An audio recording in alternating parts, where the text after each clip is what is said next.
I'm going to, right.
All right, we're on the record.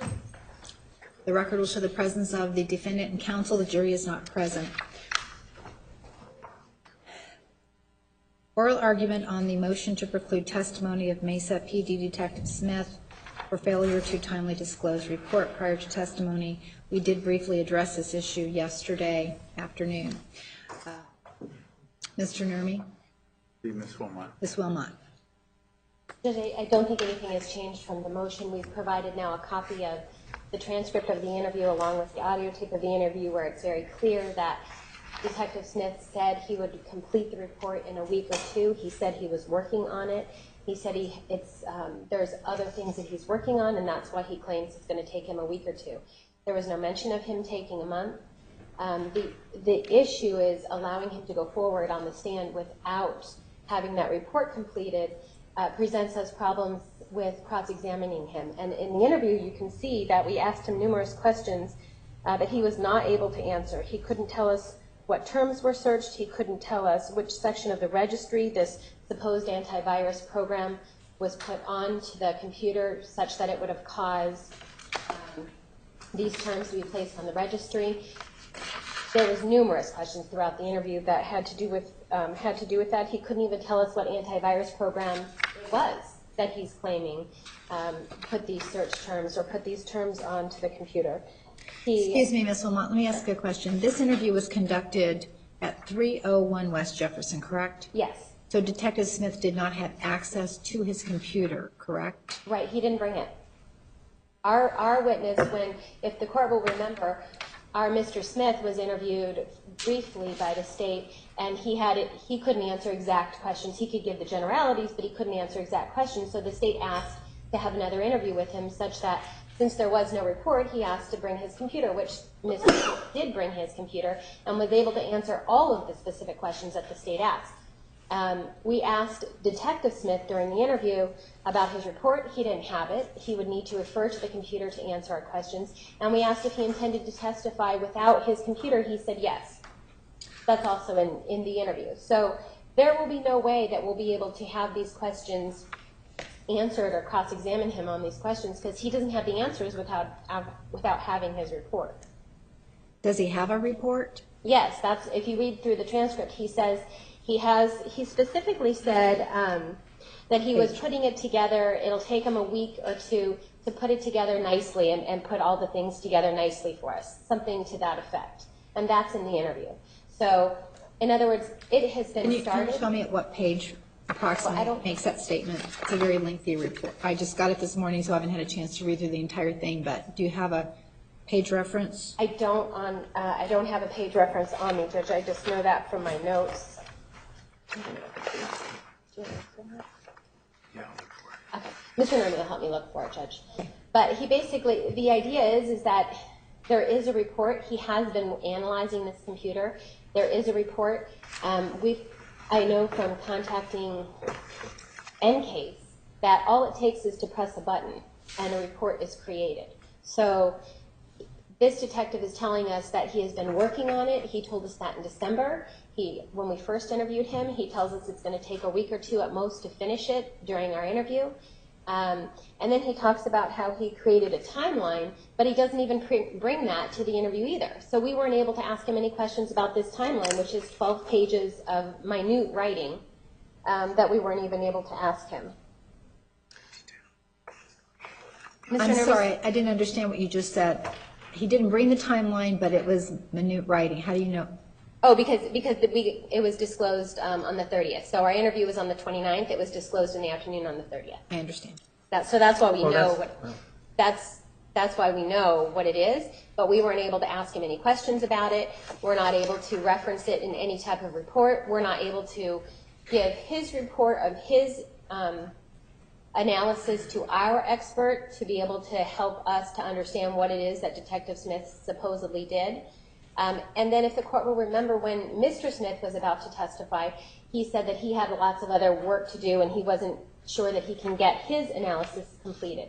But the court asked him to set everything else aside, and he had basically 72 hours to do his analysis. He did that. And then he presented in another interview to the state with his computer so that he was able to answer all the questions. So we are simply asking to be able to have the same thing. So Detective Smith has told us that there is a report, that he needs to get it ready, and that so we're asking that he not be allowed to take the stand unless that report is disclosed. And then on page 52, Judge, of the transcript, it looks like he's Page 52. Yes, it looks like he's talking about it. Mr. Nurmi asks him, in terms of this incomplete in-case report, is that something you can provide? He said, I can work it, piecing it together. It's like, it's in like I have bookmarks. He said it's not in a tangible form right now. But he said, so it's within the program. And then down,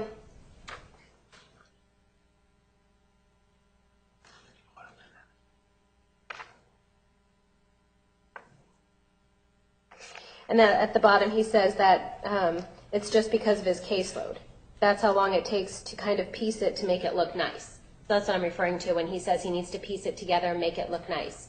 So I understand that he has a caseload, but this case should take precedence considering that he has been involved with it now since November, December of 2014. So all we're asking judges for the same thing the state received, which is the ability to have a report so that we can properly cross-examine him. Mr. Martinez. Mr. Pseudonym did not provide the state with a report. What he did is he sat in front of his computer, and when he was asked a question, he would say, well, let me see if I can look that up and find it. And then he would go through it, and he would attempt to make findings. So it's a fiction when they tell you that he provided us with a report. He never did. To this day, as I stand here, I defy them to show you when they disclosed that report to me. There is no such thing, and it does not exist. Their complaint is that they won't be able to cross-examine him effectively because he doesn't know what the viruses were, he doesn't know how, as it applies to the registry, and he doesn't know what the examination involved when it dealt with the registry. That's true. That's Detective Robert Brown, who provided a report, a Mesa Police Department report, as well as the accompanying end-case report. This individual, and one of the things they mentioned yesterday was that he indicated that there was porn on the computer. He did, but it was because Detective Brown told him. Detective Brown is the individual that he used something called Net Analyzer because this was in the YouPorn access was through Mozilla Firefox. As he also told them, Encase does not parse out Mozilla Firefox. So therefore, he's not going to testify to that. If they ask him that, he's going to tell them, and as he did in the interview, I can't tell you if there was porn or not. I know that Detective Brown said that there was this access. So even if they bring him down with his computer and he starts looking at this, he's not going to be able to answer any questions about the registry. That is reserved for Detective Robert Brown. Did Detective Smith do all of his work using the in-case program? Yes. Ms. Wilmot indicated that it is her understanding that you can push a button and generate a report the in-case program. What's the state's position on that? That she's wrong. That's not how it works. The way it works for the Mesa Police Department is they have to sit down, and it's either at a typewriter or whatever where you can type things in, computer, and then you type a report, and then you submit it to your supervisor, just like Detective Brown did. There has to be a written document that summarizes everything that you did, which is what was provided by Robert Brown. He summarized what he did, he turned it over. In terms of pushing a button and having a report generated, I don't know about that. If they want something like that, and he says that he can just push a button and give them something, I don't see any problem with that, but I'm not really sure that that can happen. But I can see the complaint being that the other report, the one that he's going to submit later, is not available to them. But I would note that we're sort of talking about something, and we really, I guess, need to define it. For example, did Mr. Pseudonym provide a report? He didn't. But they're saying he had a report. Where is it? Is a report just looking in the computer? Can Detective Smith look at the computer? He can do that. I'll ask him to come down and see if he can answer whatever questions they have with regard to whatever questions they have. With regard to the disclosure was made at 9 o'clock in the morning on Friday. It wasn't made in the afternoon. And it was a timeline involving the events of June 19, 2009, and it dealt with the autopsy flaw in that program that, it had, according to Detective Smith, it had bugs in it. And he detailed for them what the bugs were. He provided the documentation to support it, the screenshots, as well as the timeline. So with regard to that, he provided everything that he can provide. In terms of the websites, he does remember teensex.com. He remembers looking that up and finding out. And however he did that, he wasn't asked how he found out. And there were some other sites that he was asked about whether or not they were put there manually or whether it was a result of a program. So he answered their questions with regard to that. He answered their questions with regard to his training and experience. He's already done that. He wasn't asked anything about waking the computer, but as I said earlier, that is the other thing that he is going to testify about. All right, I have the transcript of the interview conducted on January 29, 2015. At the top of page 52, Detective Smith responds to a question from Mr. Nurmi regarding whether the incomplete in-case report is something he could provide. Detective Smith states, I can work at piecing it together. And he says it's not in a tangible or readable form, it's within in-case right now, so it's within the program. And it will take him 1 or 2 weeks, in his estimation, to be able to put it in a readable form, as I understand what he's saying. So when was the last time you spoke to Detective Smith to find out the status? I spoke to him yesterday at your request at lunch. And he told me what I said yesterday. I wasn't going to coach him and say, well, didn't you say that it was going to be 2 weeks? I said, the judge wants to know when you can get this to the defense. How much time do you need? And then that's when he told me about having to get it written and then everything else that I said yesterday. all right, so he has no written report to provide. He does It not hasn't have been any, generated. he hasn't even started on it. Okay. That's contrary to what he said in the interview, Judge, that he hasn't even started it. He just said... The written report. He just said he needs to piece it together. No. Well, the interview speaks for itself. They were talking about the end case report. They're not talking about the written report. That's something different. All right. Has not started there. So, Mr. Martinez, can you contact Detective Smith and ask him if he can generate an in-case report reflecting the work he has done so far and provide that to the defense? I can do that. All right, so let's do that. With regard to the questions he wasn't able to answer because he did not have access to his computer, I am going to order that the defense may conduct a second interview with Detective Smith and that he will have a computer available that will allow him to answer those questions if an answer is available. And that needs to be done before he can testify. We can do it Friday if we can pick a time. Okay. Well, Judge, we had asked to interview Detective Brown also Friday at 9, so We can contact it. This is the first I've heard it at 9 o'clock.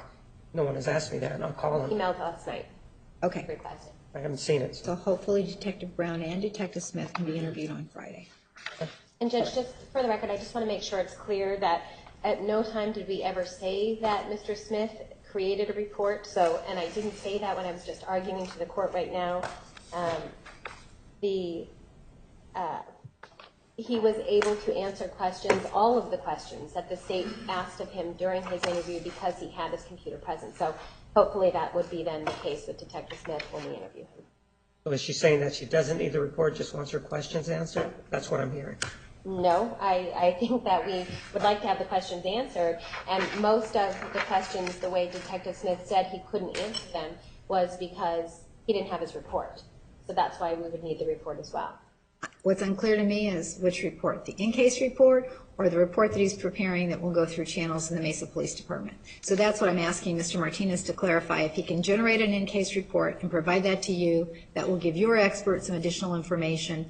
And then when you interview him on Friday, he will have access to his computer and be able to answer those questions. Okay, and just for the record, we are requesting both reports. I understand what Mr. Martinez just said is that that he's working on a written report that he has to sit in front of a computer and type out that he's going to submit later. There will be no point for Detective Smith to write a report and submit later if it's after he testifies. So we're requesting that report as well as his in-case report. And the law does not require us to generate a report. I agree. He has to disclose one if it exists. You certainly have access to Detective Smith. You can ask him the questions. If something in that report is contrary to what he tells you during the interview, obviously that could have implications on the case, or for the case. But at this point, I can't order him to prepare a report because he's not here, and I frankly don't know what all of the issues are. So I've issued my rulings with regard to Detective Smith and Detective Brown, and beyond that, let's move on to the trial. Before we do that, though, we need to see the one juror in chambers. All right.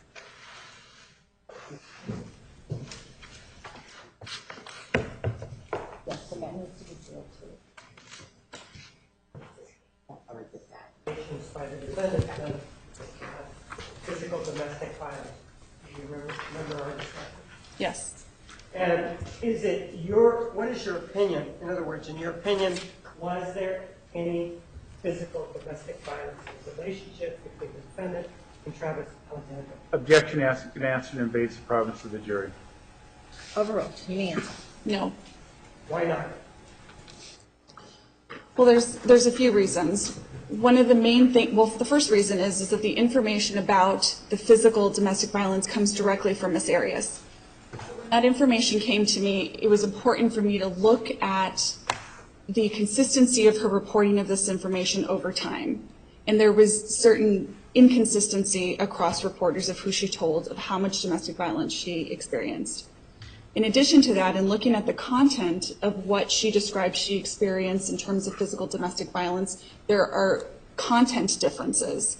So, for example, there was a female psychologist who evaluated her before I evaluated her. And she described in her notes that there was an incident that occurred on February 5th. The date of that incident, as it was reported to me, was in January rather than February. In addition to that, the content was different in terms of why the altercation took place. So according to what Ms. Arias had told me, that there was an argument with Mr. Alexander about money, that he wanted to borrow money and he was upset that he wasn't able to borrow that money from her. And that escalated into a physically aggressive incident. Whereas with the female psychologist, the reported incident that had occurred was surrounding her being fired from a job. So there's different explanations as to how that happened. And someone who is in a physical altercation like that wouldn't have different reports of what happened. Objection calls for speculation, lack of foundation and expertise in the subject matter. Overruled. You may continue. In addition to that, I examined other relationships that Mr. Alexander was in to get a better understanding of whether physical domestic violence was present in those relationships. And the interviews... Objection as to relevance. Overruled. The interviews that I was privy to, they reported that there was nothing even remotely reminiscent of any kind of physical domestic violence in the relationship. Is there a difference between physical domestic violence and verbal abuse? Yes. And is it unusual for people in a relationship to argue with each other? Objection, foundation. Sustained. Well, you've done work with people who have been in a relationship, haven't you? Oh, yes. And you've studied this particular area of verbal abuse, haven't you? Yes. And in your training, is it unusual, and having spoken to these people, is it unusual for people to get in fights if they're in a relationship? Or, I mean, spats, verbal spats? Objection, still lack of foundation. Approach.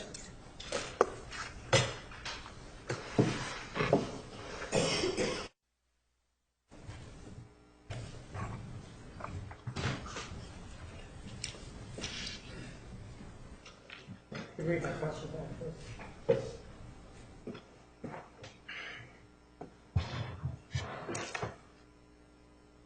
And in your training, have you spoken to these people, is it unusual for people to get in fights if they are in a relationship? I mean, that's verbal steps. Can I answer it? That's the question. It's not unusual for couples get in arguments and disagree frequently, and I'm talking about both healthy couples and unhealthy couples. So what's the difference between verbal abuse and these spats that people may have in relationships?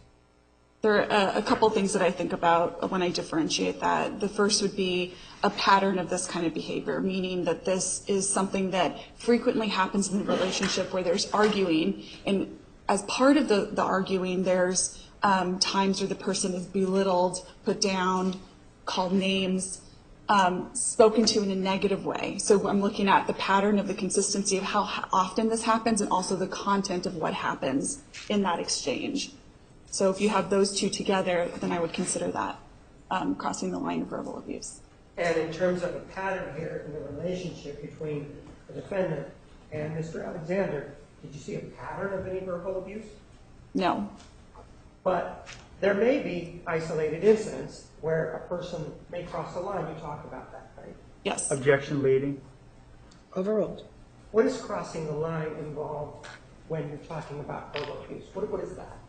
Well, in terms of the content area, if somebody is calling somebody else names, putting them down in any kind of way, verbally threatening to harm them in any kind of way, that would put that in the realm of crossing the line. In this particular case, there was a conversation involving at least a chat involving the defendant and Mr. Alexander back on May 26, 2008. Are you familiar with that? Yes. Did that also involve some text messages?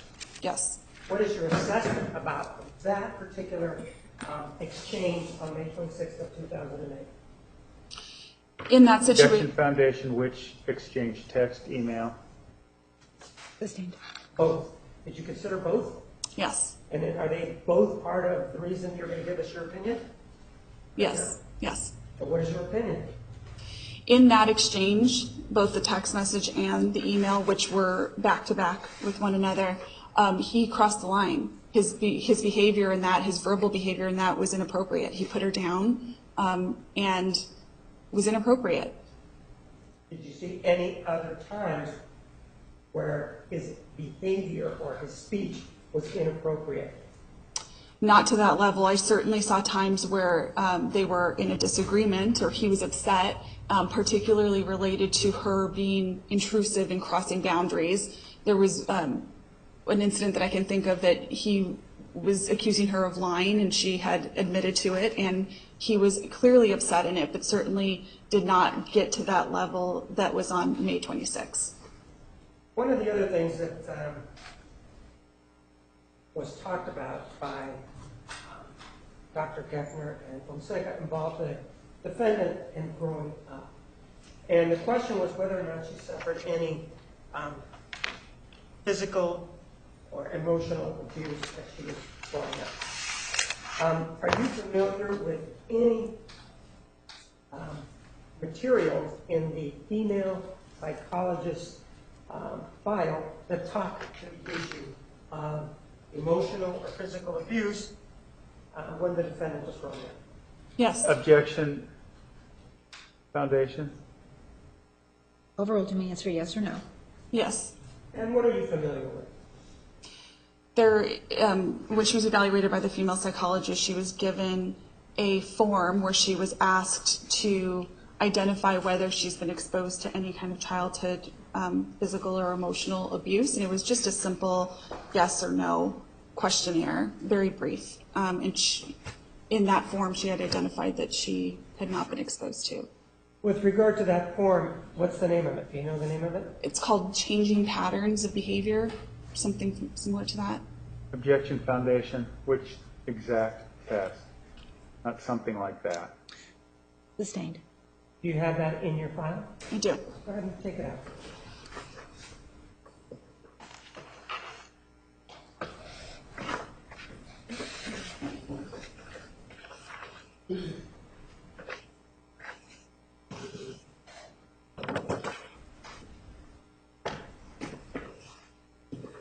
Say the name. Yes, what's the name of it? Pattern Changing Program, confidential information. And we would ask that that be marked, Your Honor, since she's referring to it. Yes. This is another situation where there's questions involved, You're asking that.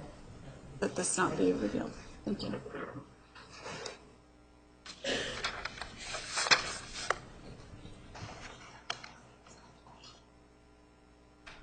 In that form, was the defendant asked whether or not she had experienced any child, physical, sexual, or emotional abuse?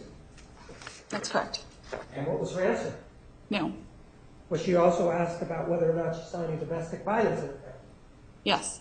And what was her answer about ever seeing any domestic violence in her family growing up? She said no. One of the things that the defendant told us in this proceeding was that her father she had seen her father using cocaine when she was younger, around 3 or 4 years of age. You talked to her about that issue, didn't you? Objection, leading. Overruled. I talked to her about substance abuse in her family, yes. And did she ever tell you that she saw her father using cocaine when she was either 3 or 4? No. In any of the other records that you've reviewed, is there ever any indication, and by records I mean that of Dr. Samuels and the female psychologist, is there any indication from the defendant in either clinical interview or any test that she saw her father using cocaine when the defendant was about 3 or 4? No. One of the things that the defendant testified to in these proceedings also was that her mother used marijuana when she was pregnant with the defendant. Did she ever tell you that? Objection, Foundation. Knowledge. Overruled to me, answer yes or no. I asked her that question, and she said no, that there was no substance abuse during pregnancy. And did you review the records of the female psychologist and Richard Samuels to see whether or not she had ever mentioned this use of marijuana when her mother was pregnant with her? I don't recall that being in their notes at all. This issue about whether she was ever sexually or physically abused, she did discuss it, though, with Richard Samuels, correct? Yes. I'm going to show you some notes.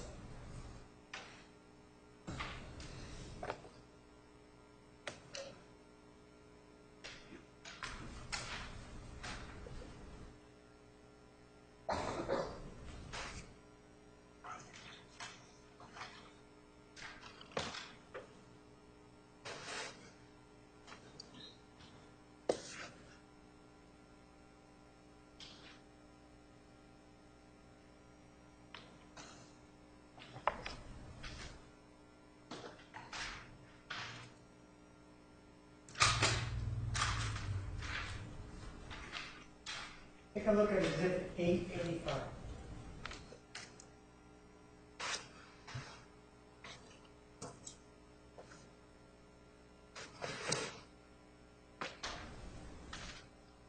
Are you familiar with that? Yes. What is it? It's a part of a note from Dr. Samuel's file. And does it deal with sexual and physical abuse of the defendant when she was growing up? Yes. And is it a quote involving the defendant, what the defendant told Dr. Samuels? Yes.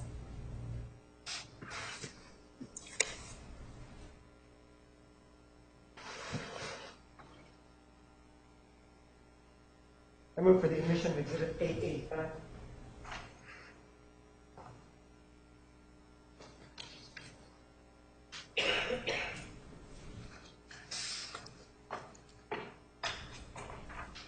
May we approach, Your Honor? Yes.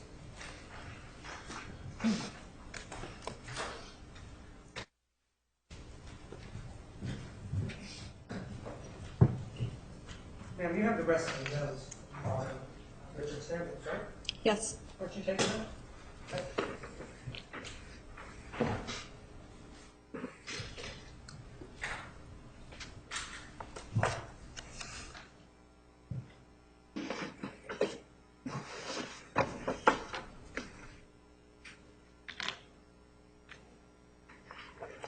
The entire set?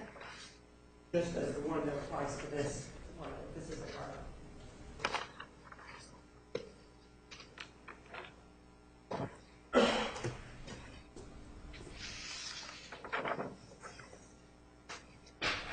Does that have a date on it?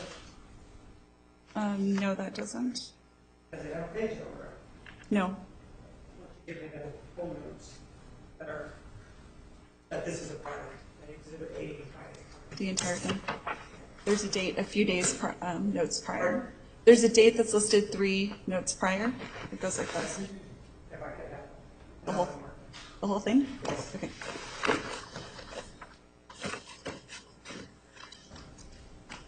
Let's take this off. There you go. There's another tab on there.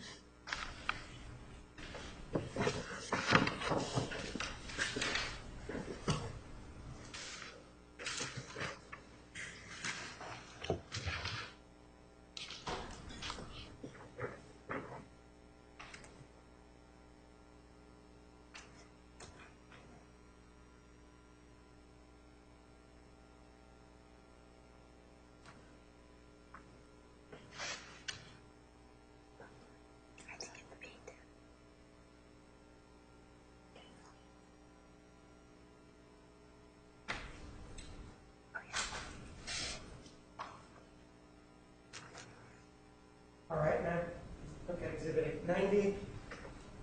And as it applies to Exhibit 885, what was the date of these notes? 12/16/09. All right, thank you. I move for the admission of Exhibit 885. No additional objections that would apply. 885 is admitted. And then I'm going to show you this exhibit. At least go look at your notes. I just want you to focus on this.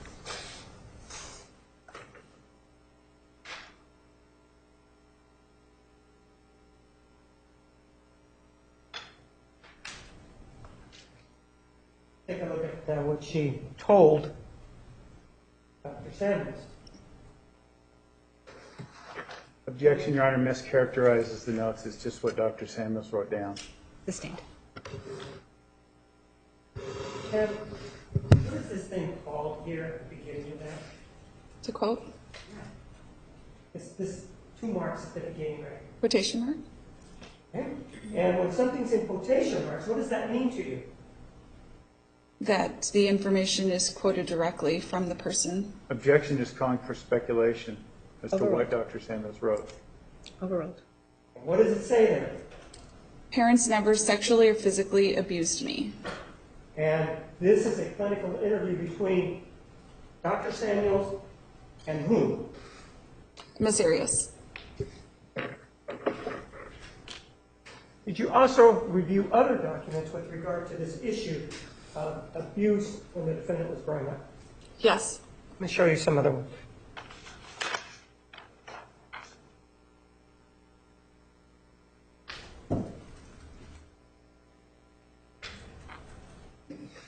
Take a look at Exhibit 886 and see if you're familiar with this document as it relates to this issue of abuse.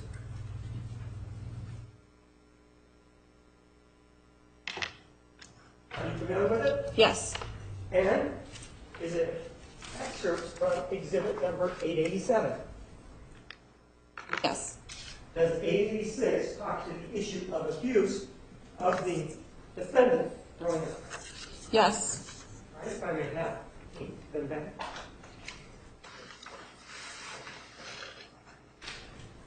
I move for the addition of exhibits 886.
We approach, Your Honor. Yes.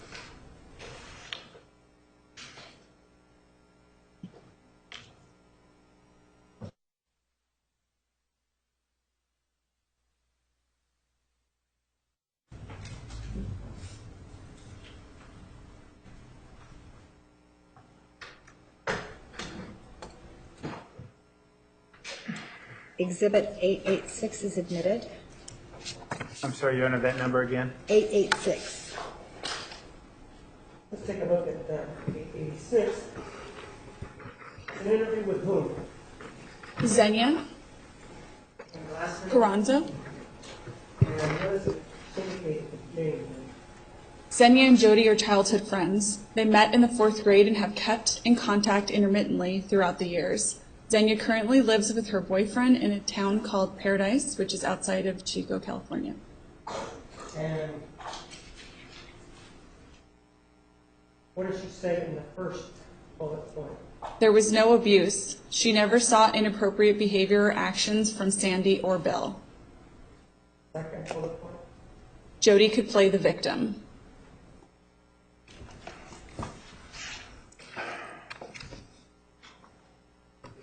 Look at exhibit 888 as it relates to this issue about physical abuse or sexual abuse.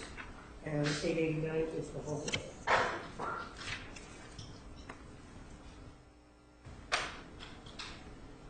Are you familiar with that particular item as it relates to this issue of physical and sexual abuse? Yes.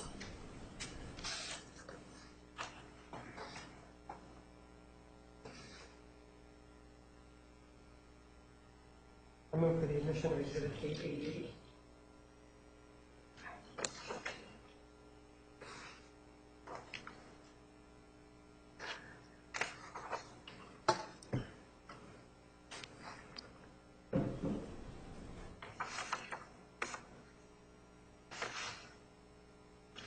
May we approach, Your Honor? You may.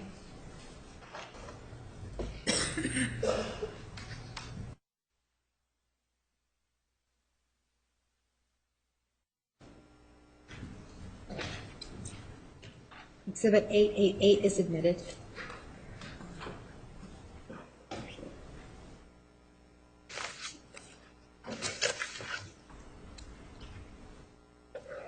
Take a look at this exhibit. And who is it? And Andrew, what? Amy Lance. And is the first bullet point?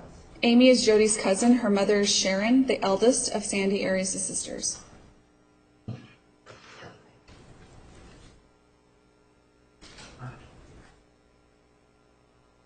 Please read the first bullet point.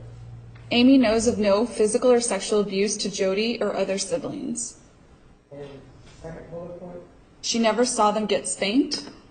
And third, what did she write? And what is the third bullet point? The kids were always spoiled. And one of the things that Dr. Geffner and Dr. Fonseca discussed was that there was this secretive aspect to the relationship between the defendant and Mr. Alexander. Are you familiar with that? Yes. And you were at the interviews or transcript of the interviews involved with the witness. Yes. And with regards to the relationship in terms of the secretive aspect, how would you characterize it? Objection is irrelevance, the opinion foundation. She has no basis. Sustained as phrased. Well, did you review any documents in this particular case that related to the secretive aspect of this relationship? I reviewed the notes by Dr. Geffner and Fonseca. And did Fonseca indicate that this was a relationship where certain things were kept secret? Yes. Like what? Like their sexual relationship. And in terms of this relationship, did Dr. Geffner also indicate that there was a secretive aspect to this relationship? Yes. What did he say about it? Also in relation to their sexual relationship with one another. In terms of the sexual aspect of the relationship being secretive, do you agree with their assessment that this was a secretive aspect in this relationship? Objection foundation, which aspects in 702? She lacks the qualifications to answer that question. Overruled. You may answer. In what time frame of their relationship? Any time frame of the relationship. Let's start at the beginning if you want. In terms of the secretiveness of their sexual relationship, it doesn't seem like either of them were notifying people that they were having sexual intercourse with one another or any kind of sexual relations with one another. Do you place any psychological significance to the fact that, for example, Mr. Alexander didn't walk around telling his friends, hey, I'm having sexual intercourse with Jodi Arias? Objection argumentative, again, lacks the expertise to answer that question. Overruled. You may answer. Other than that's a pretty typical behavior that I would expect of people. But is there any psychological significance to a guy not telling people that he's having sexual intercourse with somebody? Objection asked and answered. Overruled. The significance would be that that would be a very normal thing, that people, that either men or women don't walk around announcing their sexual interactions with others. Would you then agree or disagree with Dr. Fonseca that she believes that that was an indication, this secretive aspect of the sexual relationship? Would you agree or disagree that Mr. Alexander, keeping that a secret, that somehow he was being manipulated? Do you agree with that or not? Objection compound question. Overruled. In terms of it being secretive related to the sexual Sex. aspect, We're talking about the sex. right, I would not agree with that. Why not? Because I think that's a very normal thing. When you're in a relationship, you don't walk around, either party, talking about the sexual engagements that you have with your partner. I would actually describe it in the inverse. If they were walking around describing to everyone how they're sexually engaging with their partner, that would be more atypical and problematic.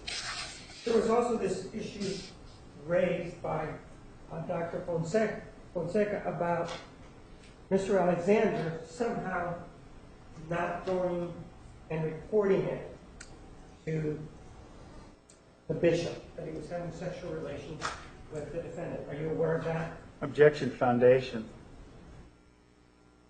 Overruled. You may answer. Am I aware that he did not report it? So are you aware that Dr. Fonseca placed significance on the fact that Mr. Alexander didn't go to the bishop and tell him about the sexual relationship Objection mischaracterizes the testimony of Dr. Fonseca. with Mr. Alexander? Approach, please.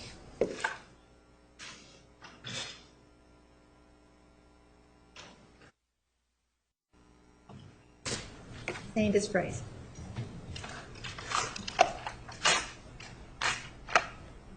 Fonseca indicated to us that it was significant to her that Mr. Alexander had not reported the sexual conduct between him and Miss Arias, anybody in the church. Objection, mischaracterizes her testimony. It's the same question he was just told not to ask. Overruled. You may answer.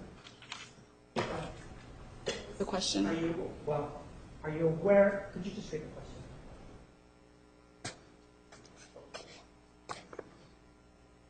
Question.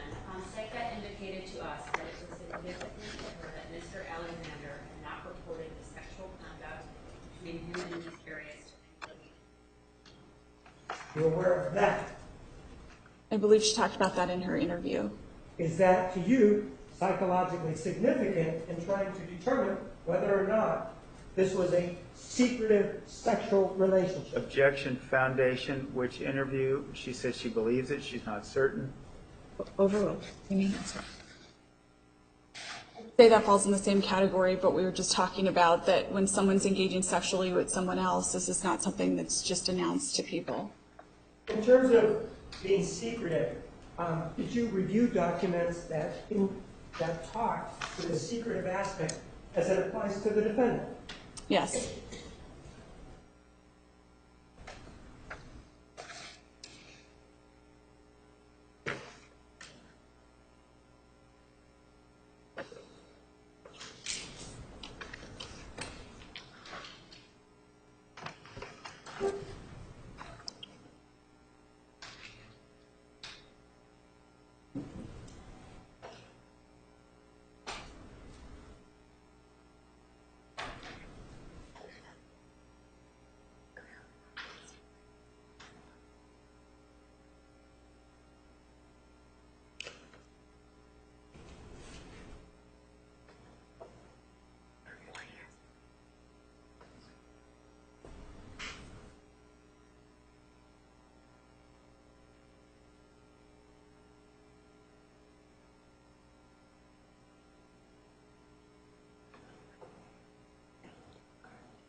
Take a look at Exhibits 891 and 892 and see if they talk to this aspect of being secretive.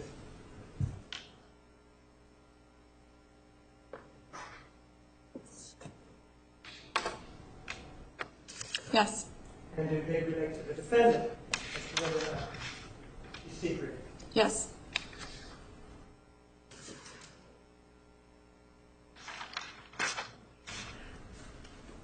And in your opinion, in your psychological opinion, just because an individual does not reveal whether or not they're having sexual intercourse with somebody, does that mean that they're being psychologically, from a psychological standpoint, manipulated? Objection, asked and answered, mischaracterizes the testimony.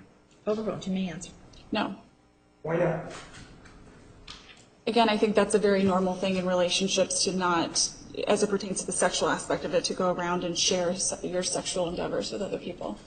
Is an individual, for example, who, again, talking about this sexual arena, who does not go around talking about having sexual intercourse with another person, from a psychological standpoint, would you say that that person has a Dr. Jekyll and Mr. Hyde personality? Objection, asked and answered. This is about the fourth time now. Overruled. No. Why not? I don't see the connection. I move for the admission of Exhibit 891.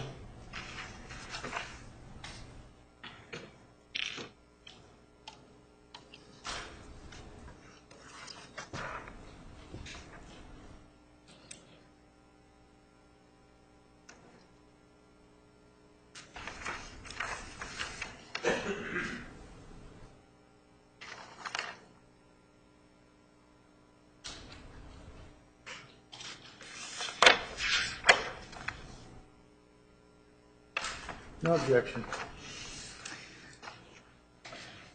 891 and 892 are admitted.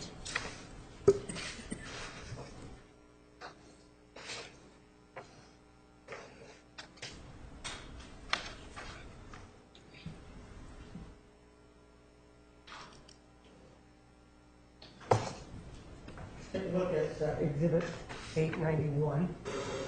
And it's an interview with whom? Jodi Arias Zamaron. And what is the first line or the first paragraph read? I met with Julie in her home in Hollister, California. She is Jodi's half-sister, with Bill as their same biological father. Julie is married to her second husband, Eric, who is a supervisor at semiconductor tooling in San Jose. Julie has 3 biological children, ages 3, 4, and 12, and a 13-year-old stepdaughter. If you could read the bullet point, please. Sandy and Bill would always say that Jodi didn't want them to know anything about her.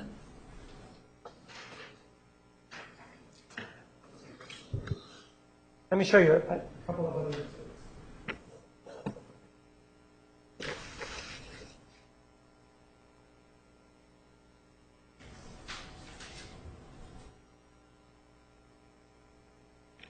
Take a look at Exhibit 893 and 894, specifically again, see if it talks about secretiveness as it applies to the defense.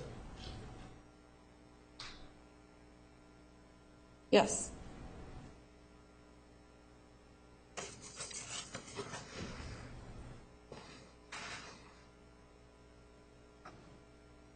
Look at the admission of Exhibit 893.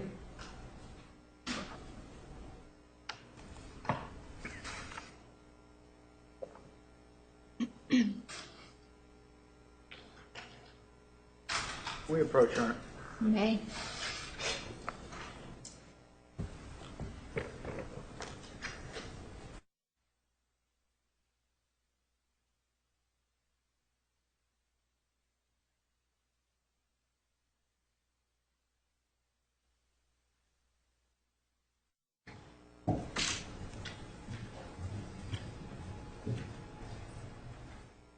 Look at 893.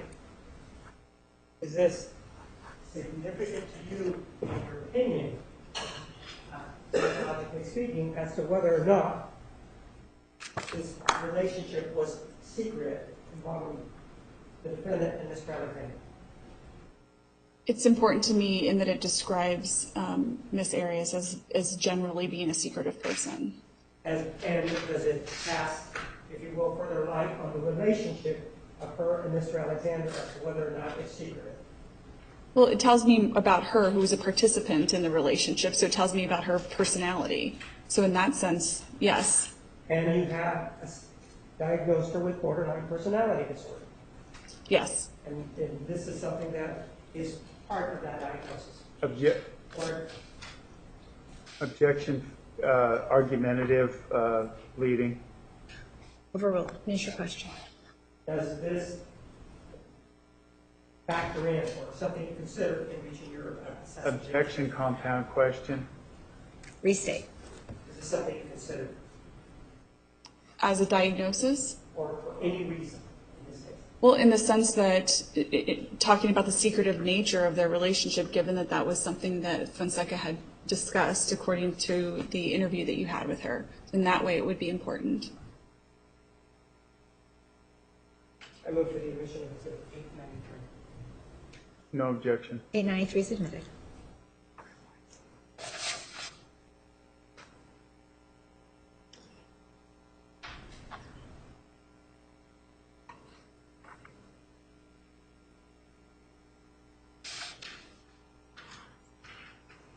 Let's take a look at 893.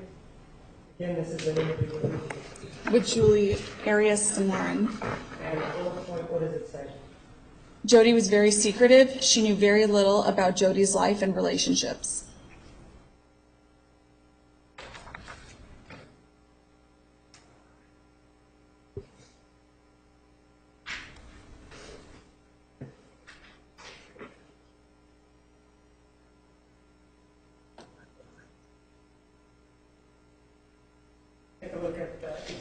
895 and 896, and again, as it applies to this particular issue that we're talking about, secretive aspect of the defendant's relationship.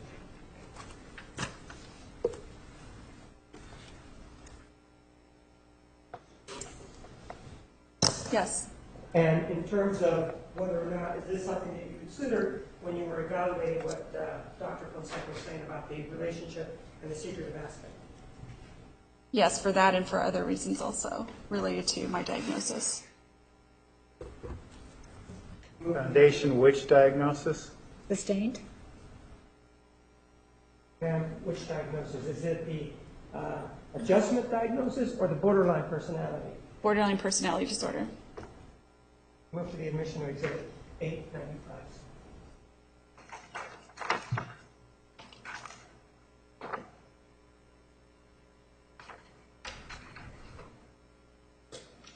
Did you say 895, I did. not 896?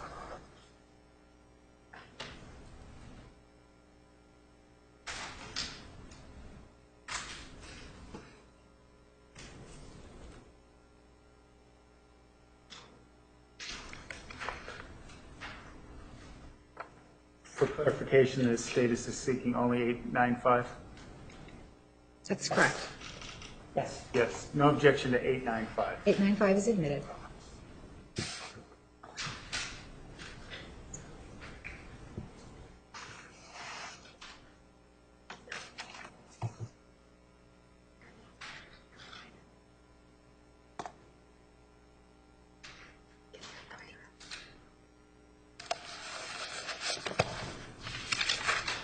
Take a look at exhibit 895.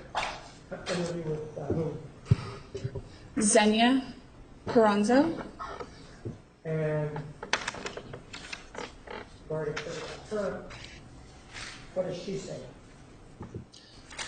Jodi is very private and is selective about what she says. She changes her personality to fit in with different people. In terms of your diagnosis of borderline personality disorder, is this something that you consider? Yes. How so? One of the symptoms associated with borderline personality disorder is having an unstable sense of identity of who you are as a person. And so what we see with individuals like that is that people will describe them as such. One of the things that Dr. Gaffner indicated was that Mr. Alexander was manipulative in his relationships, and he put up a graph and indicated there were at least 12 different women that Mr. Alexander was texting with or sending emails with. Are you familiar with that portion of his testimony? In other words, you know that's what he said? I don't know that he said that in testimony. I didn't read his testimony. But let's assume that he said that for purposes of, if he said that at the time of... Objection, Foundation. She says she's not aware of this. Overruled. Let me finish your question. Hypothetically speaking, let's assume that that's what Dr. Geffner said, that sometime in the end of May, first part of June of 2008, Mr. Alexander was corresponding with approximately 12 different women. It could be more. Assume that. At that time, was Mr. Alexander officially dating anybody? You know that? Objection as to relevance, Foundation. Overruled. Compound question. Overruled. Let me answer yes or no. He was not, no. And is there any indication from a psychological standpoint that if an individual person, a guy who's not dating anybody, is corresponding with 12 different women, that somehow, from a psychological standpoint, that makes him manipulative in relationships? Objection, Foundation. Overruled. Dating meaning committed to someone else. That he was not, it's my understanding during that time that he was not in a committed relationship. So having relationships with, or having conversations with 12 women at the same time while he's not in a committed relationship, I would not consider that manipulative based on that information, no. You did indicate that your diagnosis was borderline personality disorder, correct? Yes. And describe for me what borderline personality disorder is. As an overarching description of it, borderline personality disorder is a type of a psychological disorder that's considered a personality disorder. Personality disorders include traits that the person has that become maladaptive. These traits are thought to develop earlier in life, usually teenage years, early adulthood, and are consistent throughout their life. So it's considered a personality disorder when it becomes maladaptive and it causes problems for them or for other people. So in Give me terms an example of one personality. borderline personality disorder. Right. So an example of a maladaptive traits related to borderline personality disorder is this notion that people who have this disorder have a general instability in their life, instability in their own identity, meaning who they are as the person, their emotions are unstable, their behaviors are unstable, their relationships with other people are just unstable.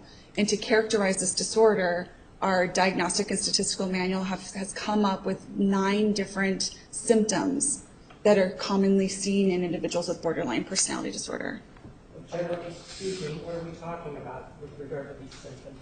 All right, we're going to take the morning recess. 10 minutes, ladies and gentlemen, 10 minutes. Please remember the admonition. All rise for the jury.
All rise for the jury.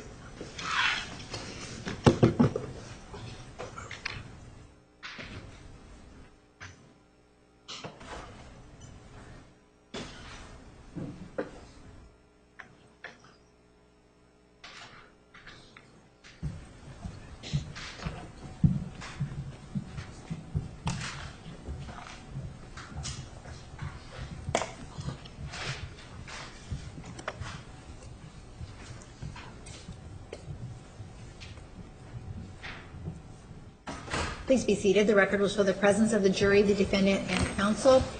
Mr. Martinez, you may continue. Prior to the break, one of the things we discussed was this issue involving the secretive aspects of the relationship.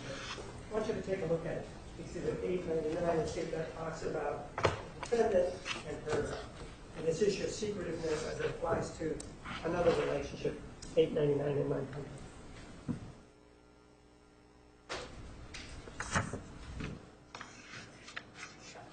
Yes.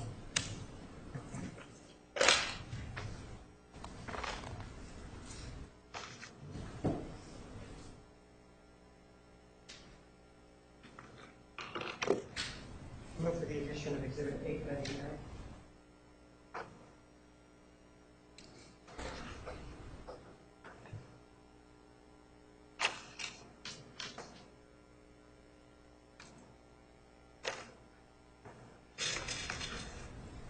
No reproach. Yes.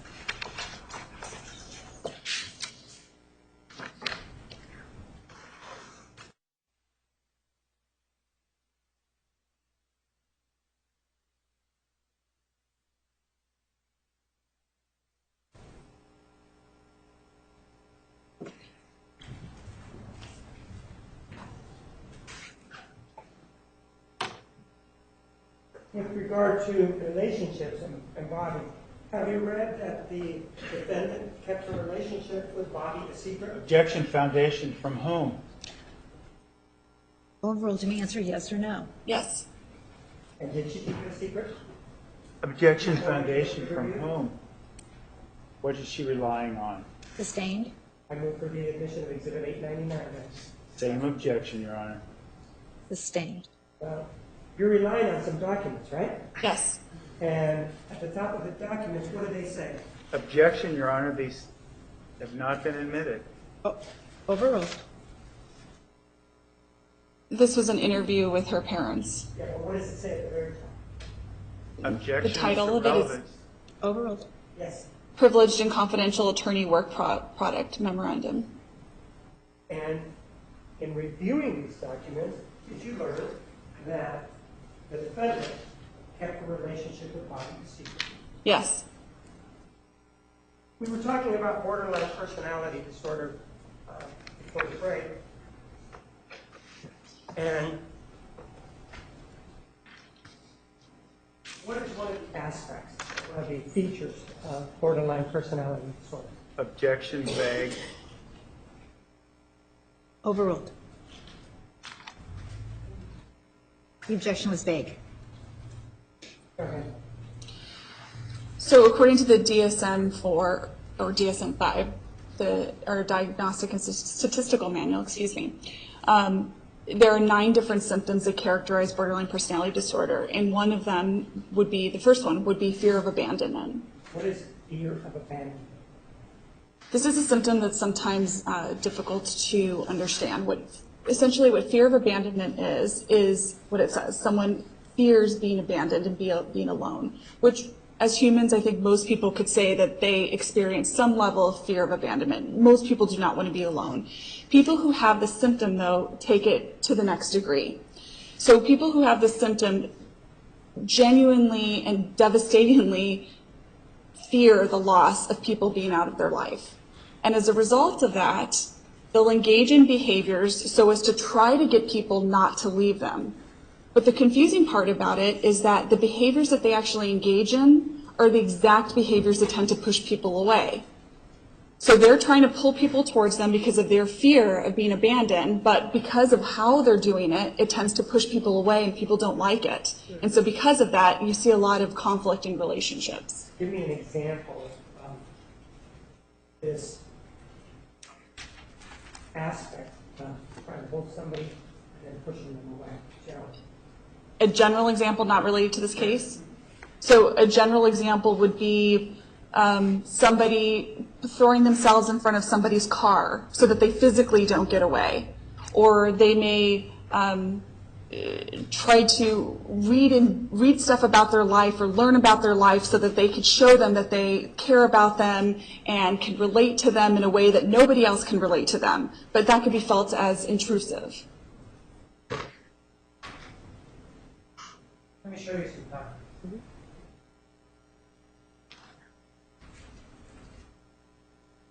Take a look at Exhibit 902, first of all.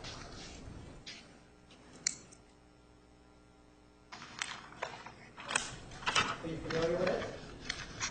Yes.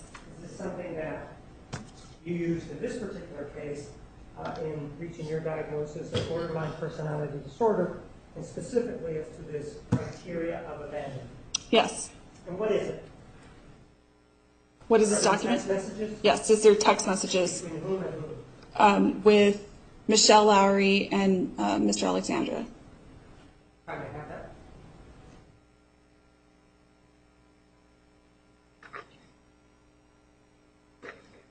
Move for the admission of Exhibit 902.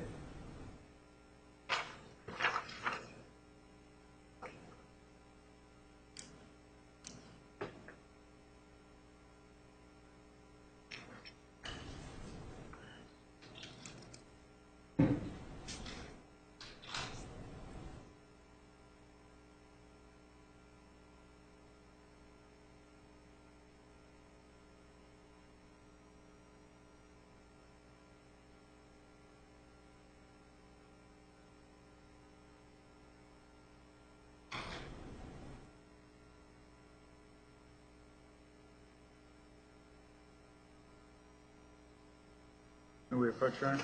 You may.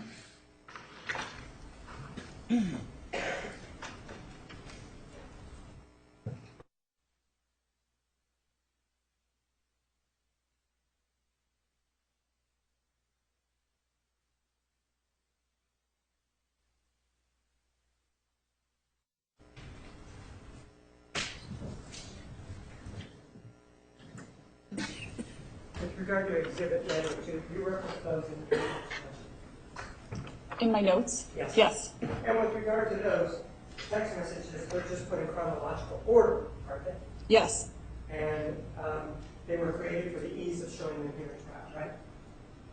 I can't speak to that. I don't. Okay, but you indicated that you have them in your notes, right? Yes. And that you read this, correct? Yes. You read Mr. Alexander's text message, and then you read the response, right? Yes. And these are the responses as well as the outgoing and incoming text messages, right? Yes.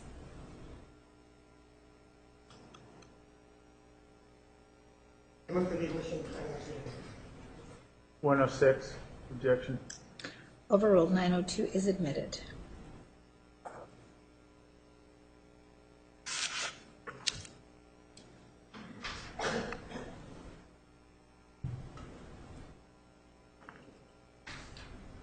We were talking about abandonment, and you indicated that you considered this in making your finding of abandonment. Let's take a look at the first. And it's an outgoing to an individual by the name of who? Michelle Lowry. And the date is indicated there is what? 4108. What time is it indicated? 1807. And staple there, but can you read what it says? Yes. What does it say? It says, haha, no. Would you like me to continue reading? Please. That's reserved for Mimi. There is a Michelle in our ward who has been playing spy for Jodi for 6 months, giving her info about Lisa and Mimi and my dealings with them. The thing is, I don't know any Michelles, so I don't know who to kill. And the response from Michelle Lowry incoming reads what? Oh my goodness, that's crazy. How do you know it was Michelle? P.S. It was not me. Michelle. And after that is an outgoing message. What's the date and the time? 4108 at 1810. And 27 seconds? Yes. Go ahead, read it. I wouldn't even consider you. I wonder if that's the person that sent Lisa that mean email. They are not going to like dealing with me. And there's another outgoing response by Mr. Alexander, or text by Mr. Alexander. What does that mean? Jodi told me about it today, since she is moving today. The incoming from Michelle Lowry is what? If Jodi has been lying to you all this time, how can you trust her that it was also this Michelle? Michelle. And his outgoing is what? Well, I considered that, but why would she tell me that at all? She told me it wasn't you, but I already knew that. And the incoming from Michelle is what? So did she slash your tires? Michelle? The outgoing is what? She swears she didn't, but she watched Lisa and I make out twice, here at my house. The incoming is then what? What? Wow. That's intense. Trying to own up to it and make it right. That's good. Right? Maybe. Michelle. And the outgoing is what? Yeah, I suppose. I have had no privacy for the last year. She has read my journal and text messages several times. She has gotten my emails and had a spy. It is very frustrating not to have any privacy, and all she did is cause self-inflicted pain. She heard us say I love you to each other while we were hugging in my office. That must hurt. And what was the incoming message? Holy cow. That is way crazy. Intense. I didn't know she did all that. Michelle. How does this assist you in reaching your opinion that there is as to the criteria of abandonment? What goes along with that fear of abandonment, where people engage in behaviors that seem counterintuitive to most others, is that if you are reading other people's emails, sending spies to watch them, most people can think, yes, that's inappropriate, and the recipient of that is not going to appreciate it. With the symptom of fear of abandonment, they're doing everything possible to get to know that person, everything possible to prevent them from leaving them. And as distorted as it may be, this is a very common thing that happens.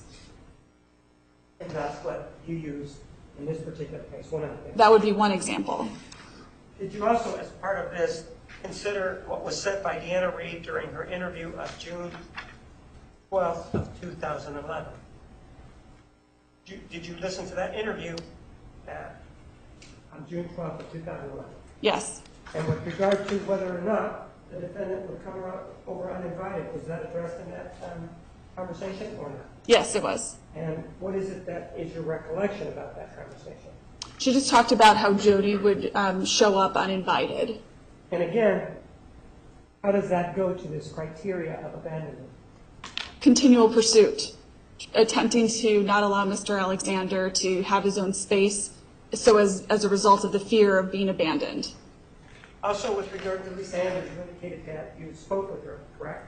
Yes. And was there a discussion as to whether or not there was an issue of the defendant coming over uninvited as it applied to Lisa Anders? Yes. Tell me what she told you about that. This is the example that I had used yesterday about Lisa Andrews was spending time with Mr. Alexander alone, and all of a sudden a light went off in the home, and he went to inspect to find out who it was.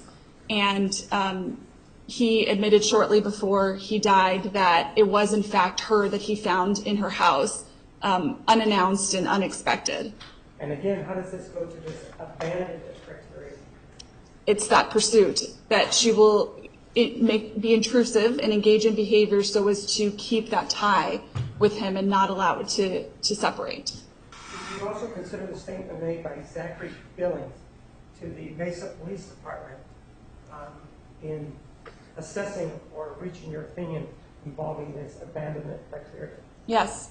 Take a look at Exhibit 903 and see if that's the relevant portion of the police report as it applies to your opinion.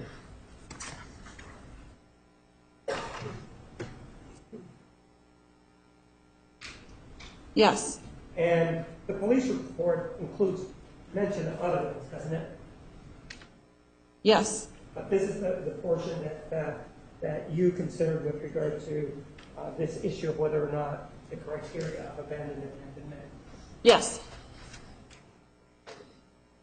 And in terms of creating this, you didn't create this, though, right? The police report? No.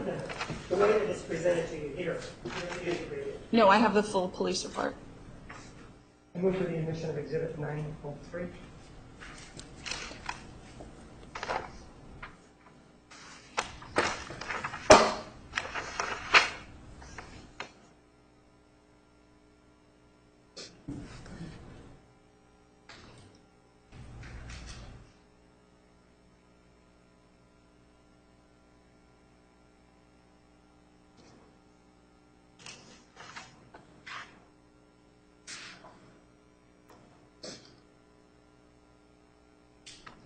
No objection. Exhibit 903 is admitted.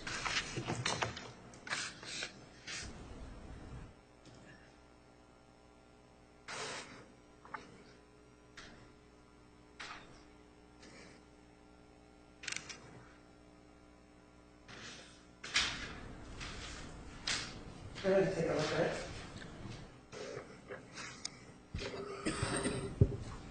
On the first page, it does give the name, correct? Yes. What does it say? Interview with Zachary Billings.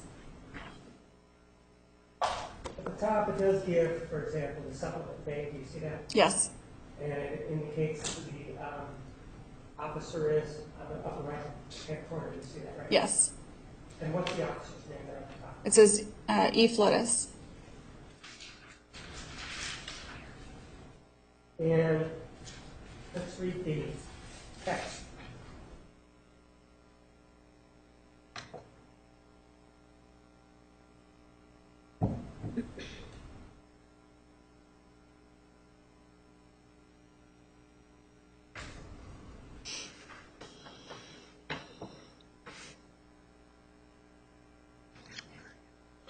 Read it? Yes. Please read it. He knew they had issues and argued about her showing up and being in the house unannounced. He would argue with her and asked her why she was in the house. They would have arguments about her moving down to Mesa after they were already broken up. She would call at inappropriate times and ask for advice about different things. When asked how she got into the house, Zach said she would just let herself in sometimes because the door was never locked. Zach said he felt Travis was trying to help Jodi out since she didn't have anyone else here in town. He said Jodi had moved back to California recently. He believed she moved about 1 to 2 months ago. He remembered the day she moved because she showed up to the house with a U-Haul truck. Just prior to her moving, Travis and her got into an argument about her moving away. On the day of her move, she showed up with the U-Haul truck. They got into another argument. With regard to this issue about her moving to Mesa, do you see that part there? Yes. So they were already broken up. Yes. Does that help in your analysis and talking about the criteria of abandonment? Yes. How so? It's this continual pursuit. So they had this committed relationship with one another, and they broke up. And after that relationship was ended, the formal committed relationship was ended, she chose to still move to Mesa. And according to Zach, that's not something that Mr. Alexander wanted. What do you make of these telephone calls to ask them for help at different hours? I'm sorry. Go ahead. I conceptualize that as being a continual desire to be in connection with him. All of these, and that's what the fear of abandonment is this continual desire and pursuit to be connected to him. It does say she would call at inappropriate times and ask for advice about different things, right? Yes. Does the fact that it was at an inappropriate time, does that support your opinion or not? Well, yes, so that just really differentiates it from maybe a friendship where someone would call at times that were deemed appropriate by in the social setting that he was in, versus inappropriate where it's this persistent pursuit in inappropriate ways. How about this coming over to the house unannounced? What about that? Does that support your opinion? Yes. How so? In the same kind of way, this continual pursuit without that invitation. Take a look at Exhibit 904 and see if you're familiar with it.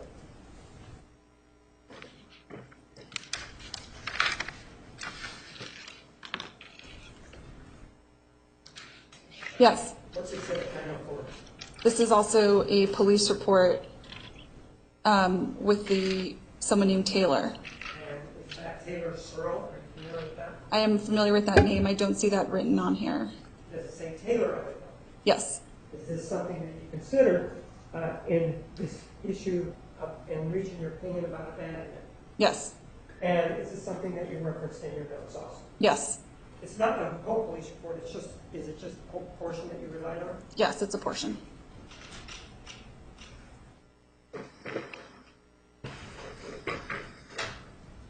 Move for the admission of Exhibit 904.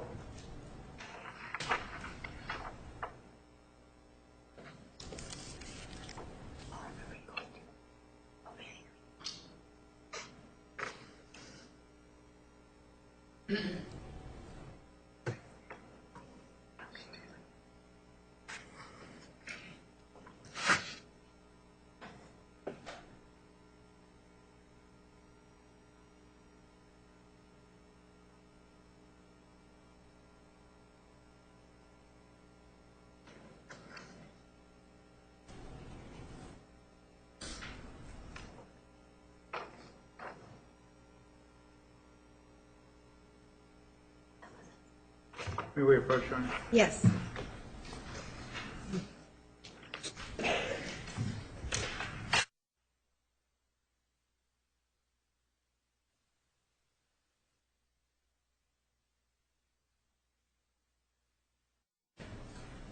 we'll talk about 94 after that, but let's take a look at Exhibit 905. You referenced this, don't you? Yes. What is it? It's a text message. One text message? No, it's several text messages between Ms. Arias and Mr. Alexander. And what is it reference? It's in reference to a diamond ring that was missing. That was what? But that was missing and stolen by her. Objection, Your Honor, may we approach? Yes.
To disregard the last response, Mr. Martinez. I move for the admission of Exhibit 905.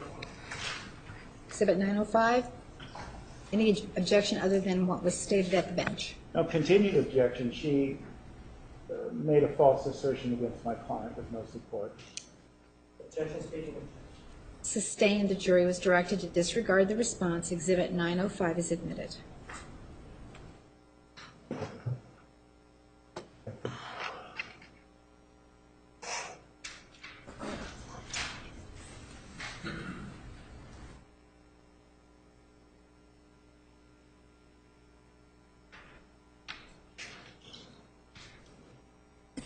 Ma'am, let's take a look at what it says. And first of all, the person in this conversation is, one of them is Jodi Arias, correct? Yes. And Mr. Alexander is the other individual, right? Yes. And it says, the I point from Mr. Alexander, he says what? Do you have any idea what happened to that diamond ring in my drawer? What's the date on that? 3/18/08. And what was the response from Ms. Arias? What diamond ring?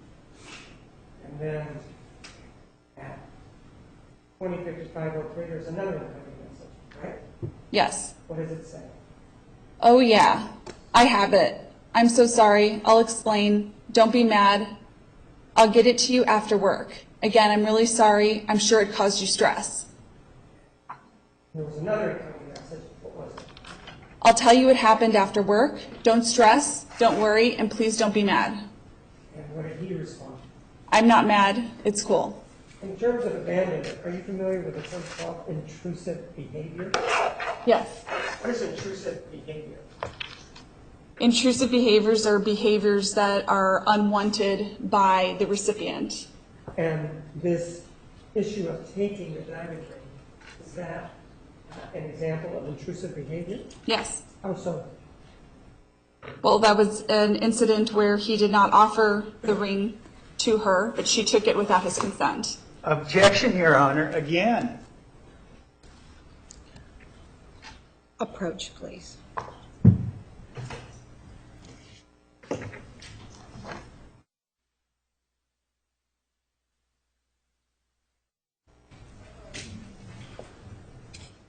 And with regard to this, he does indicate that he's not mad, that he's cool with it, right? Yes. So he knows about it, right? Knows about, He knows about it now, and he says he's cool with it, right? knows about it now as a result of the text message. Right, and he says he's cool about it, correct? Yes. So in terms of explain to me again what intrusive behaviors are, and as they apply to borderline personality disorder. These intrusive behaviors are behaviors that are experienced as uncomfortable, not wanted by another person. And this is the piece that's related to that fear of abandonment. That's not always, it's not logical to the average person, because if somebody doesn't want another person to leave them, why would they engage in these behaviors? It does exactly that, that pushes them away. But this is what they do. This is a very common symptom that's seen in people with borderline personality disorder. Did you talk to Scott Hughes about intrusive behaviors on behalf of the defendant? Yes. And specifically, what did she tell you? Well, one example that she gave me was that Ms. Arias was caught. Let me back up a little bit. They were at. Approach. Yes.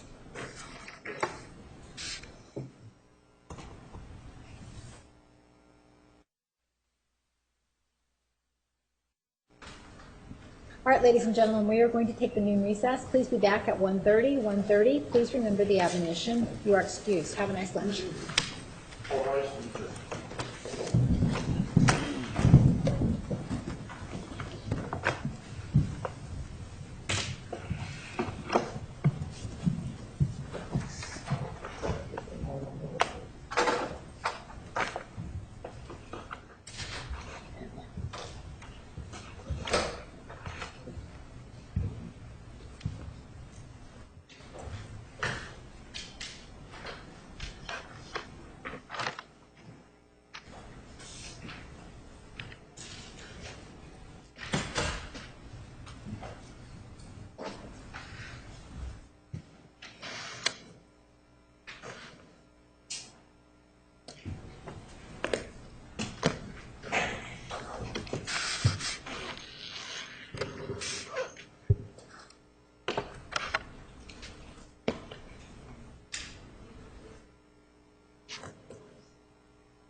Oh, I see.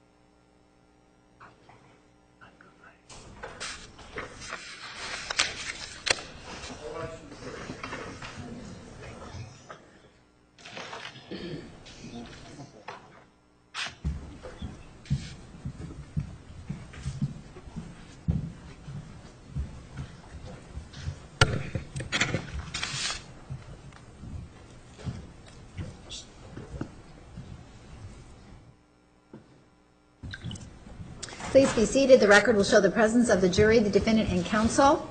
Mr. Martinez, you may continue.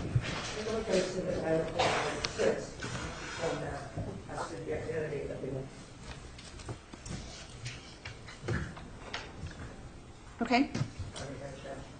The individual reference is Taylor 904. What's that person's name? It's Taylor Surley, I think is how you say the last name. What is it? Surley? All right. Move for the admission of Exhibit 904. May we approach? Yes.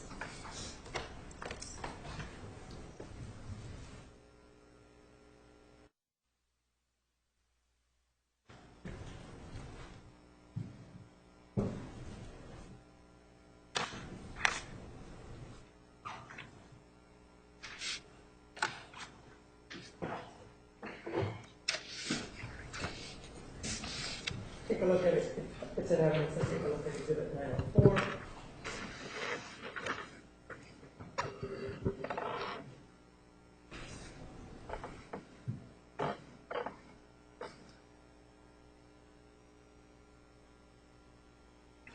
What does it say?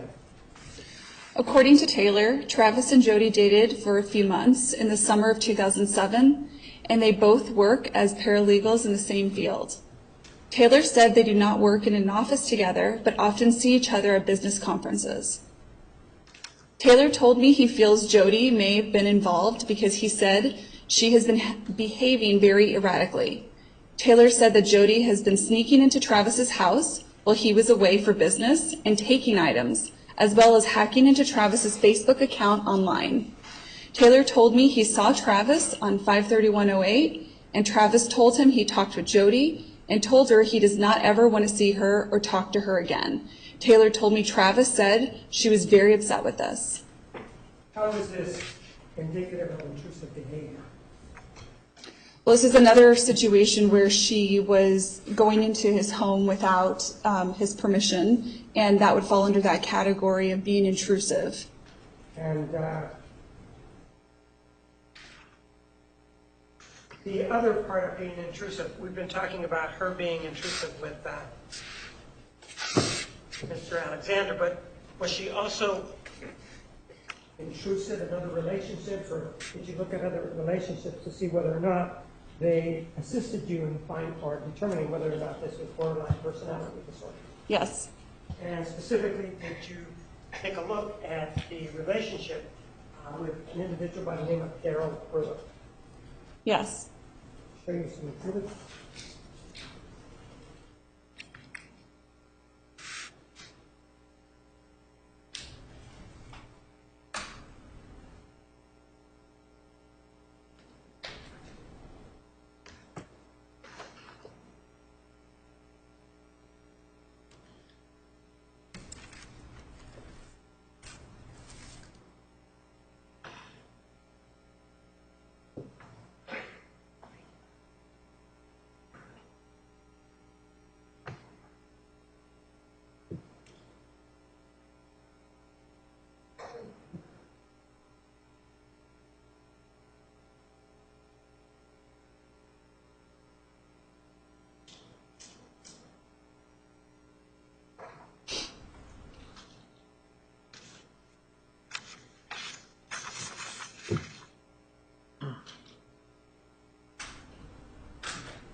we've been talking about intrusive behaviors as to Mr. Alexander. Take a look at exhibits 907 and 908 and see if they describe intrusive behaviors, albeit to other people. I'm sorry, what exhibit numbers? 907 and 908.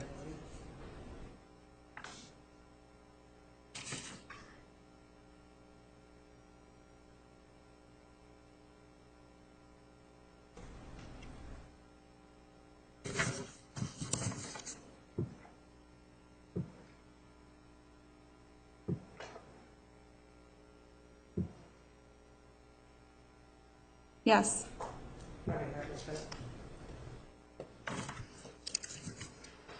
Before we left for lunch, we were talking about Sky Hughes and intrusive behaviors, and you were about to tell us that.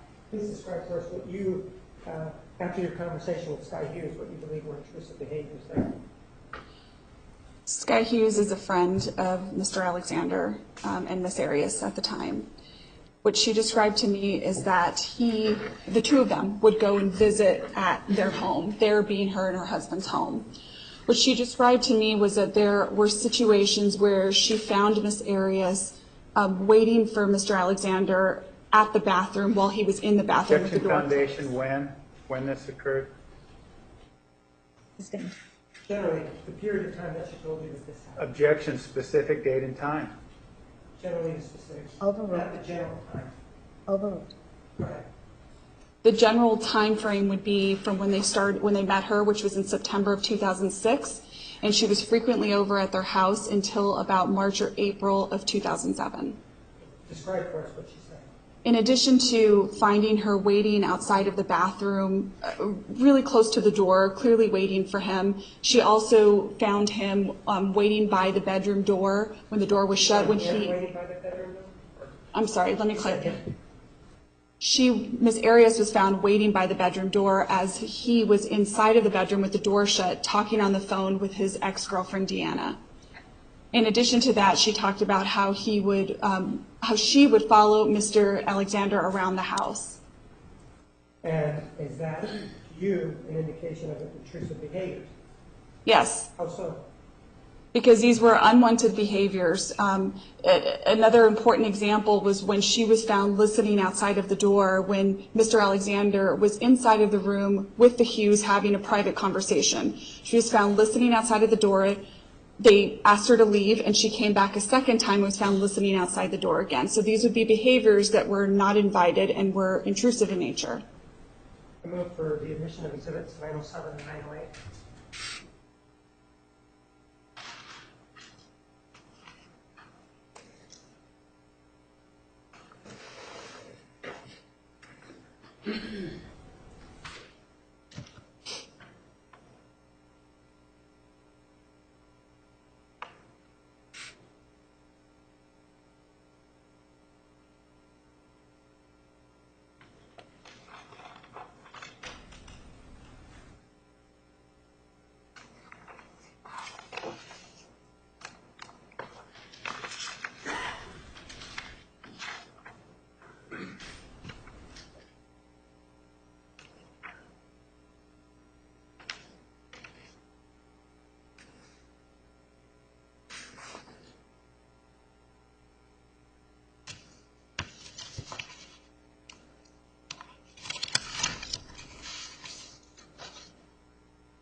No objection.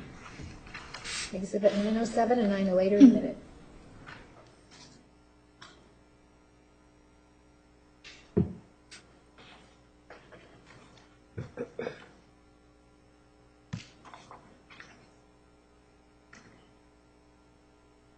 Judge, I did not move it 908.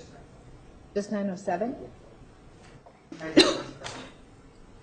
Just Just 907. 907. 907 is admitted.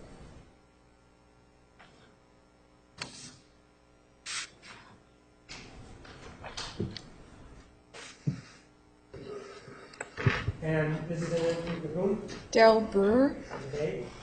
4/27/09.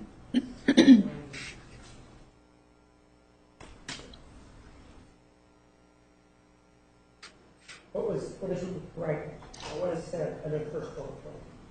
Daryl was afraid he was getting too involved with Jodi, and it would compromise his relationship with Jack. He couldn't get too involved with her.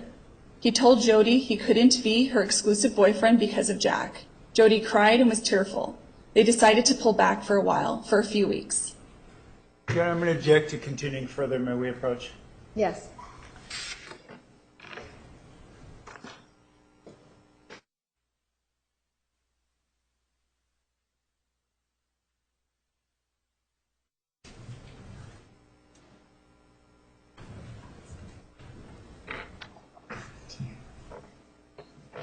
Please read the next bullet point.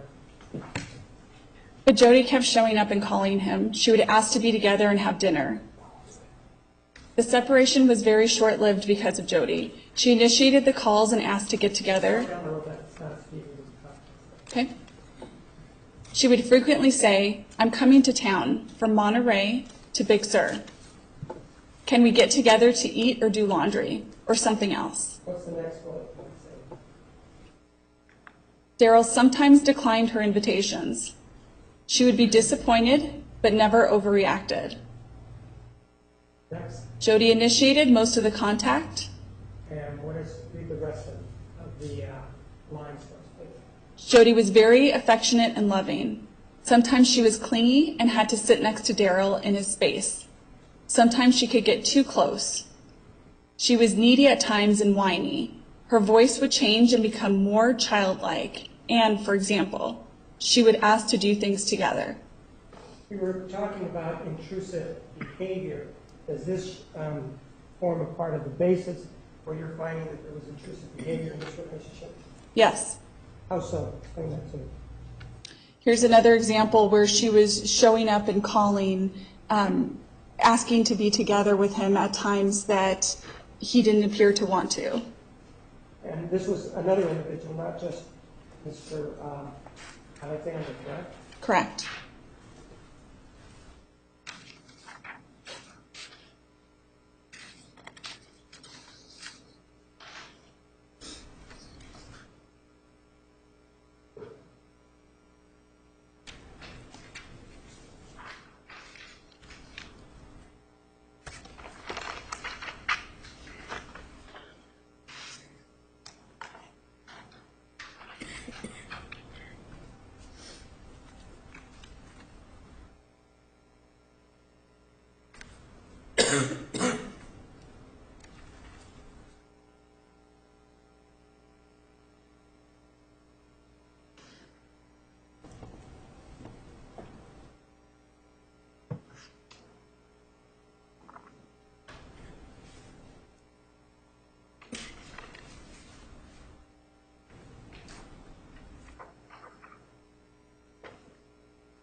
We were talking about intrusive behavior as it applies to Exhibits 909 and 910. These also delineate the intrusive behavior as applied to somebody in that.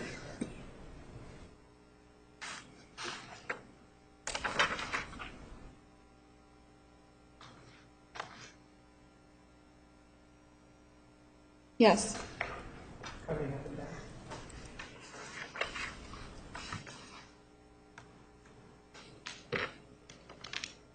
Move to the initial Exhibit 909.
May we approach? May.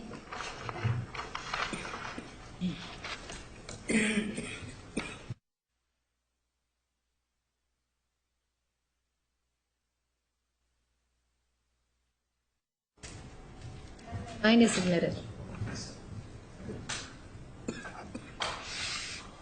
909 is admitted.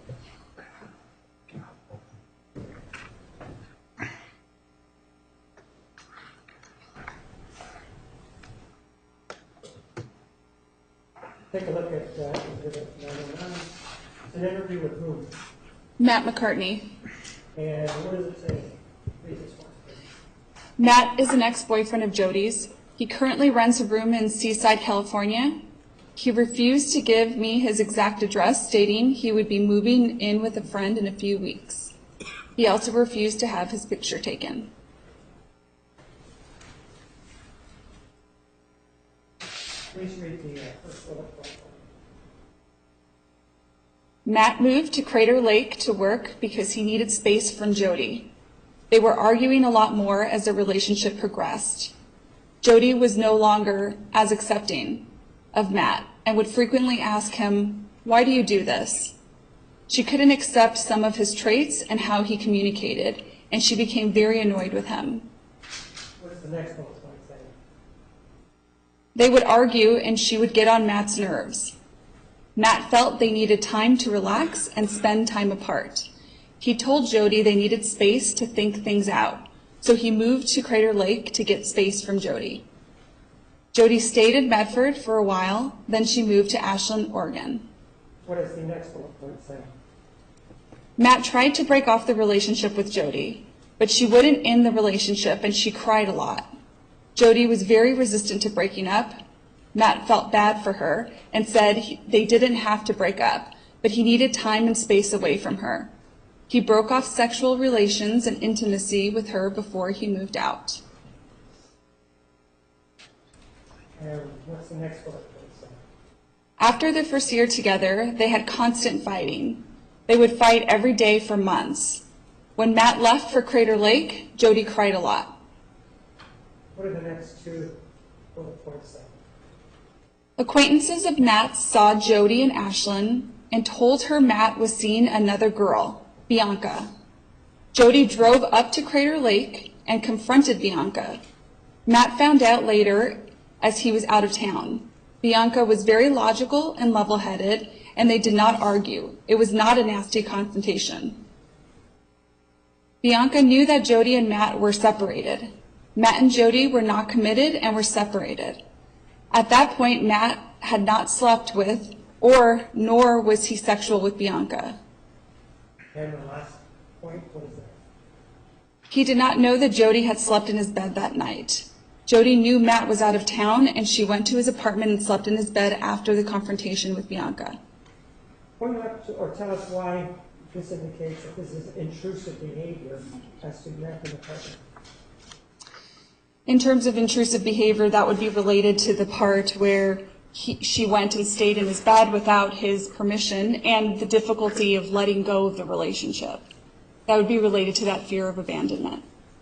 And is that something that you considered in reaching your assessment or opinion that this defendant had borderline personality disorder? Yes. In terms of intrusive behavior, take a look at 746 and see if that is also something that's connected to that.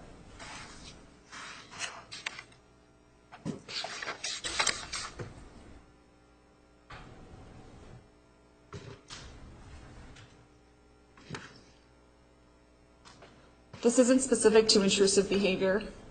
It's what I'm trying to do. This is not related to intrusive behavior. Thank you.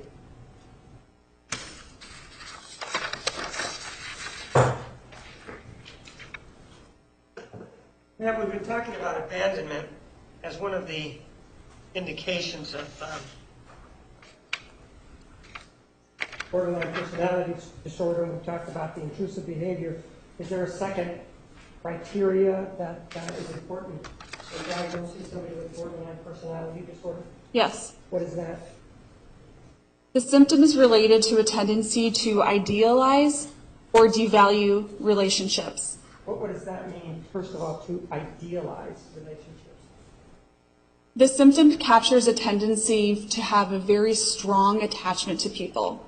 When you first meet someone, the average person will take a while to build towards a relationship with that person. It's gradual with the average relationship. What this symptom captures is a tendency to have a very fast attachment, very strong attachment, very quickly with people.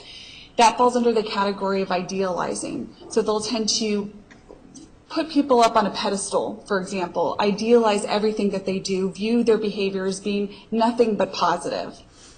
But what this symptom also captures is that while that is certainly a tendency that happens, just as quickly as they can idealize them, they can also devalue them, which would be the opposite of it. Devaluing would be looking at the person as being nothing but bad, nothing but negative. So it's essentially jumping from one end of the spectrum to the other end of the spectrum.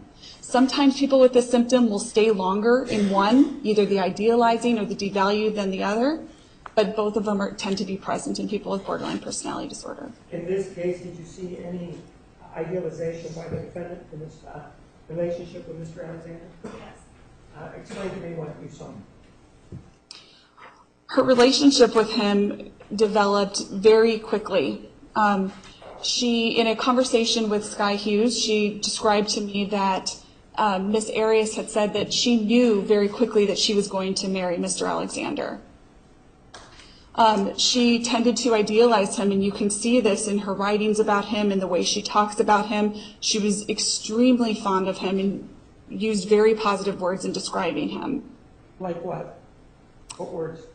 Just talking about what a wonderful person he is and how smart he is and how everything he does is really good. In terms of what we saw and the conduct at the Purple Plum, just specifically about the conduct at the Purple Plum, yes or no, is that an example of idealizing people?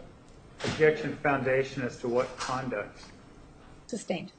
You said no, right? Object. Your Honor, move to strike. Sustained. Yes. Jury will disregard. With regard to devaluing relationships, do we have that by this also? Yes. Give me an example of that. I think the strongest example of devaluing would be the murder of Mr. Alexander. After that, what else? Another example would be related to when she went to the memorial of Mr. Alexander. On the plane ride home, she gathered the phone number of an individual for the purposes of courting and called. Objections, speculation, lack of evidence, foundation. Sustained. So she got the individual, this individual. What was his name again? Nick. And what else in devaluing relationships? So her strongest symptom related to this would be related to the idealization. But I'm talking about, for example, the value. Didn't she also go with somebody by the name of Burns, Ryan Burns, do you know that? Yes. And what does that tell you in terms of valuing the relationship with her and Mr. Alexander? That was also in relation to the murder. Afterwards, she went to Utah to visit Ryan Burns, who she had a sexual interest in, romantic interest in. Where this comes into play is that here's a situation where a murder took place, and she was able to move on without showing any kind of sign of emotion related to that as it was reported Objection, by Ryan. speculation unless Dr. DeMarte was there. Overruled. Go ahead. As it was described by Ryan after the fact, who described her seeming very normal during that time. So in order for someone to behave that way after this event took place, there'd have to be this devaluing of Mr. Alexander to put him in the category of he's this awful bad guy that had to have deserved this in order for her to emotionally react in that kind of way. And with regard to any sexual contact that's described by Mr. Burns, does that also go to the devaluing or not? Objection, foundation. Overruled. You may answer. Yes, in the sense that we go to this description of acting normal for the situation. So to be able to completely put your emotions aside, you would have to have this internal belief of this person is all negative, all bad, in order for her to justify that was acceptable behavior so then behave normally with Ryan. How about the concept or the idea of identity disturbance? Is that something that's also considered when talking about borderline personality disorder? Yes. Objection leading. Overruled. What is that? Identity disturbance is related to not having a firm grasp on your own identity. So we all have our own identity of how we would describe ourselves. What we see with people with borderline personality disorder is that they tend to change. A good example would be like a chameleon, where it changes based on the environment that you're in. So rather than having a firm foundation of who you are, you change so as to please people in your environment. Give us some examples of the defendant involved in this particular, or manifesting this particular identity disturbance. Well, sticking with just using the word chameleon, her friend Xenia had said in an interview that used those words, described her as being a chameleon in relationships. If we look at her relationship history, she herself told me that she would change her behavior and who she was dependent on who she was dating. When she was with Daryl Brewer, she talked about how she had to be much more of a mature individual than she liked. When she was with Matt McCartney, she talked about how her lifestyle was completely different. She lived in a tent, for example, with him. When she was with Mr. Alexander, she talked about changing her personality so that she was much more professional when she was around him. What about the issue of converting to Mormonism? For example, they met in September, and then by November, she's baptized. Is that a manifestation of this? Yes, that would be a good example of it. What's most salient to me is how devout she became in that short amount of time. So first, it is a quick conversion from meeting him in September to switching over in November in terms of time, but also in terms of how much she was invested in it. Objection foundation. Overruled. How much she was invested in it. As an example, in talking with Sky Hughes, she described Miss Arias as walking around the house, reading a Bible among a bunch of noise in the household by, kids yelling, the TV being on in a very inappropriate way, where everyone is socializing, talking, there's kids running around. Miss Arias would be walking around the house, reading the Bible, so as partially seemingly to show what she was doing, and that Mormonism was important to her by reading the Bible. Was there ever a discussion about her attending something called MMA? Not attending, but watching, yes. Tell me about that.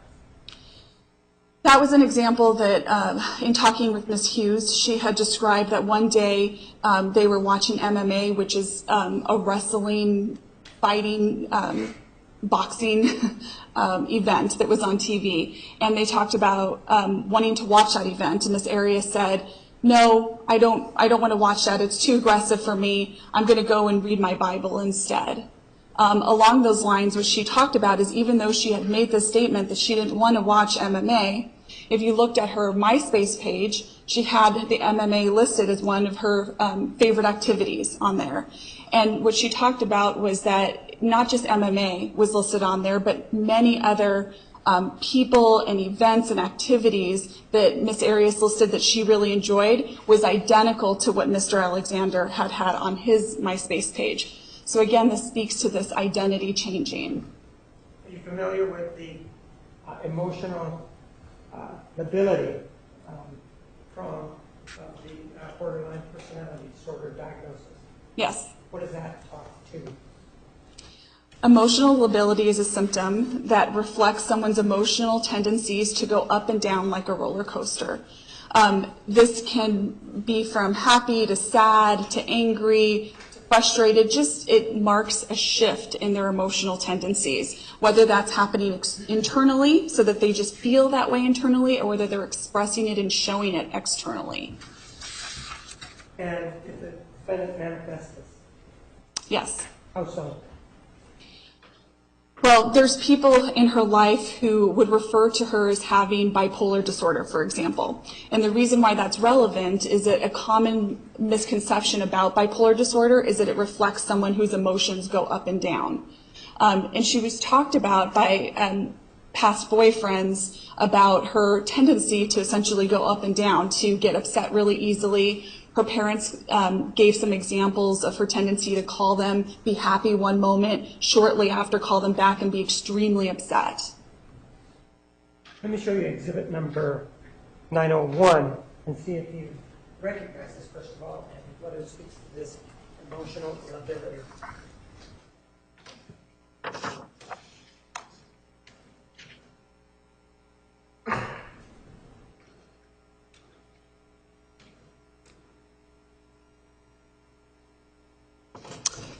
Yes. And this is text messages between who? Shatanya Lay and Travis Alexander.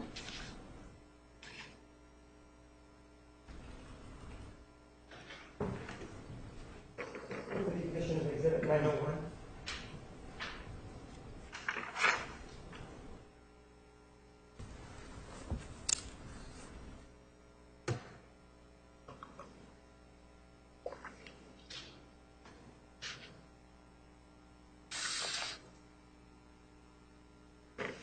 No objection. 901 is admitted.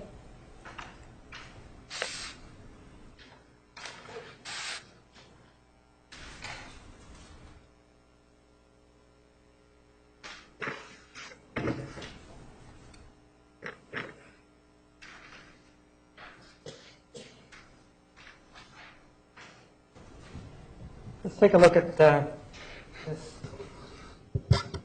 text message exhibit. See the name there, and you see it there, correct? Yes. And this is an outgoing message from Mr. Alexander. What does it say?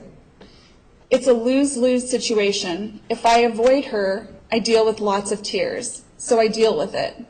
Don't get me wrong. She's an amazing girl. A better person than me.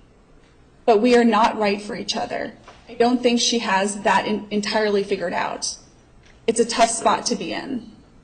And the response? Yes, it is. I know. Kind of sticky. How does that talk to the issue of emotional stability? It talks about her tendency to get emotional at the thought of being separated from him. This symptom is related to emotional lability and the fear of abandonment that we talked about earlier. Let me show you another exhibit.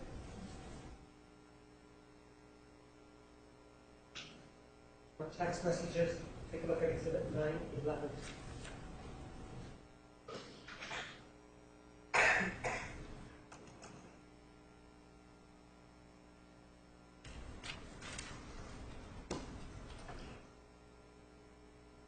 Okay? Do you recognize that? Yes. Does that speak to this issue that we've been talking about? Yes. And this is a series of text messages between who? This is between Miss Arias and Mr. Alexander. Go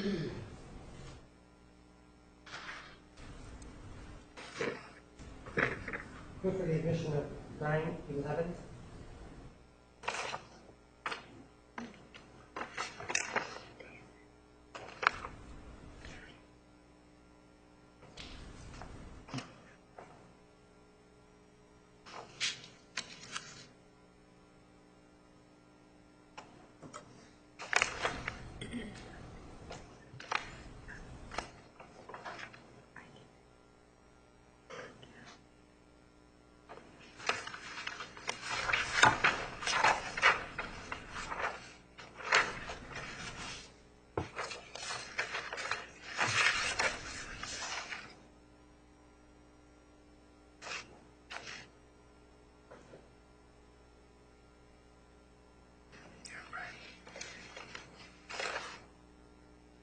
Shall we approach?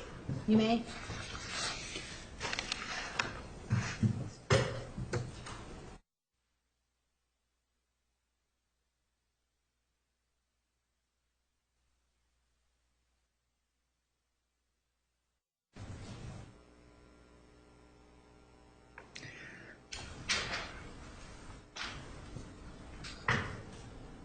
Exhibit 911 is admitted. Now, in terms of Exhibit 911, I'll just indicate to you that Exhibit 440 contains a lot of, or I don't know, it's in evidence to include this and other text messages. You understand that? Please say that again. Okay. Got it. You see that exhibit? This is exhibit 440. You see that? Yes. It's an evidence. Okay. This also has text messages between Mr. Alexander and Ms. Arias. You see that, correct? Okay. Yes. It's telling you that's an evidence, and it includes this. Okay? Okay. Let's take a look at 9/11.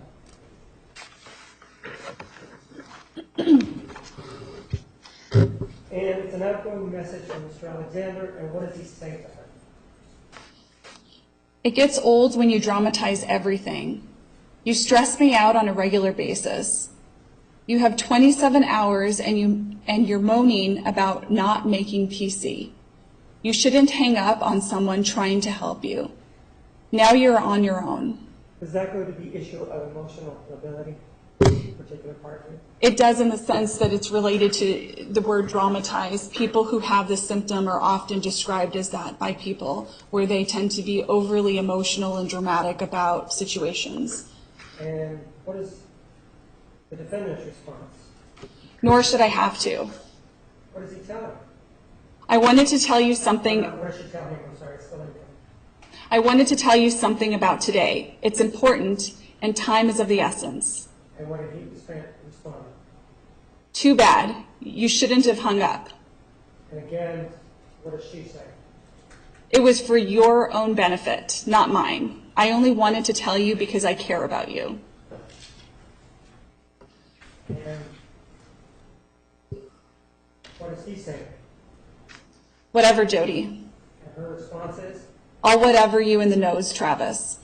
In terms of whether or not this is verbal abuse, is any of that verbal abuse? No. And in terms of emotional ability, what's the idea or what's the concept of this text message and how it applies to that? It's related to the first part where he talks about her tendency to dramatize everything. Is anger also a criteria for borderline personality disorder? Yes. And did you conduct any tests that are associated with anger? Yes. And what tests is that? I gave a couple of tests. One of them would be the MMPI.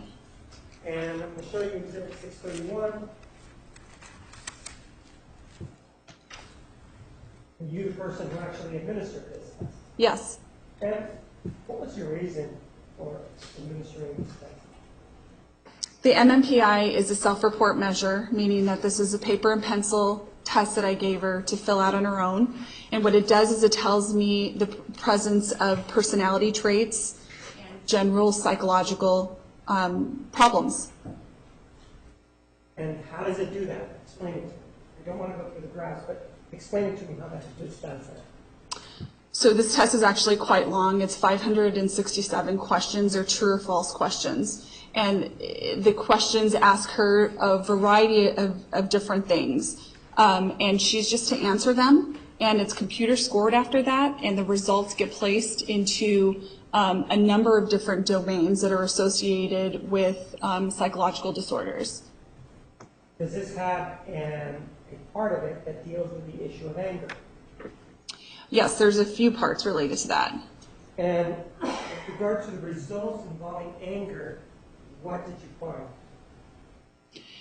So there's several different parts of the test. The first part that I'm talking about is called the clinical scales.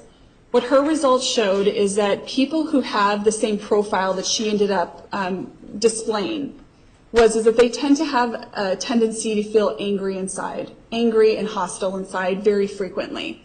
But interestingly, despite the tendency to feel this internally, they don't show their hostility frequently.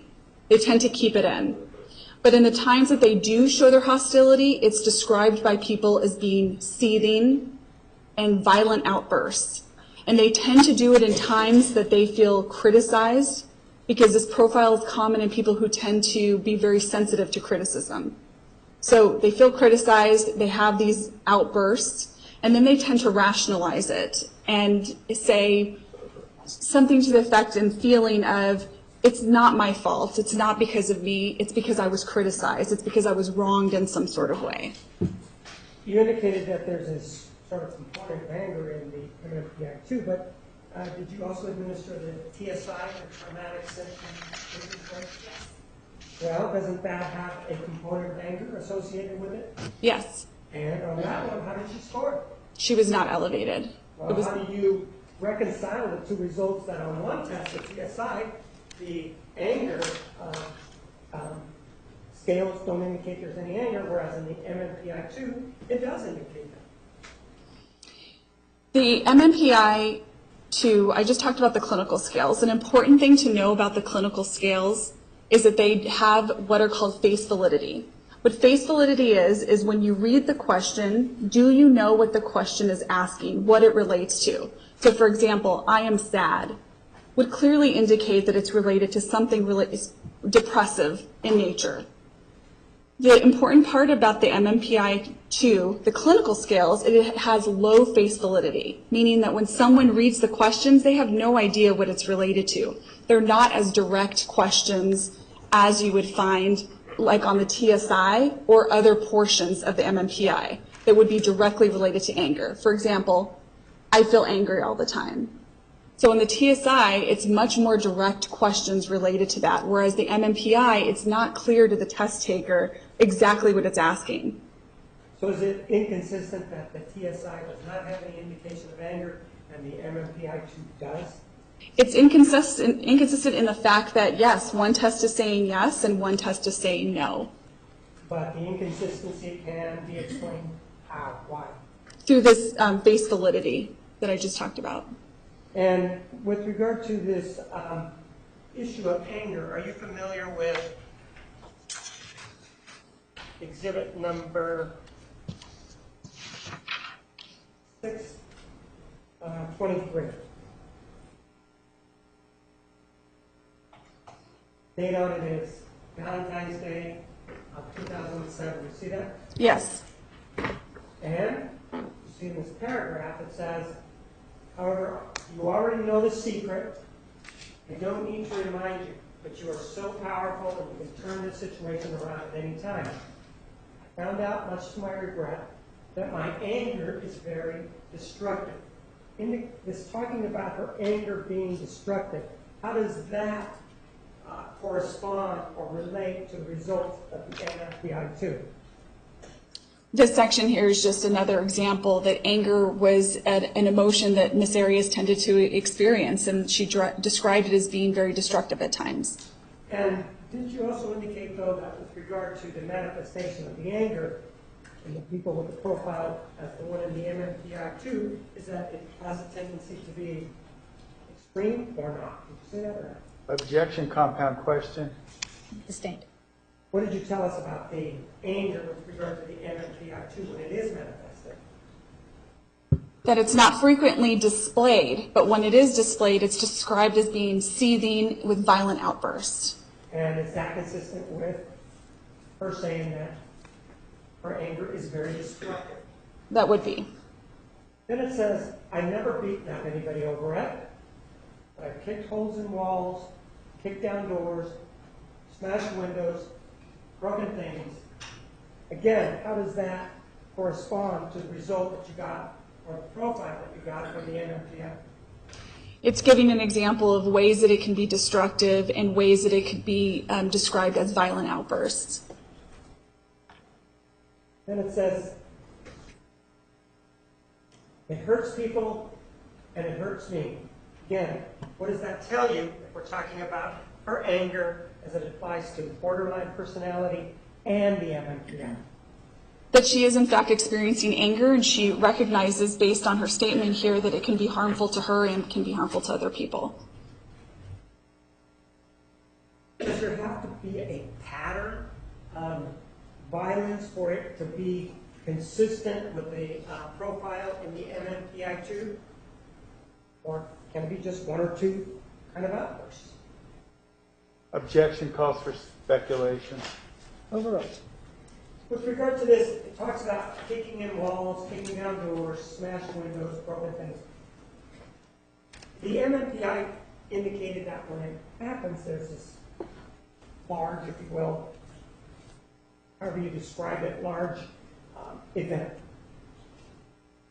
does it require a pattern? In other words, does a person have to have 10 events of violence in order for it to still be consistent with the MMPI-2 result, or can it just be one? Objection. Foundation calls for speculation. Overruled. There's no relation in terms of explaining it on the MMPI, but in terms of explaining it as a symptom of borderline. Objection. Non-responsive. Sustained.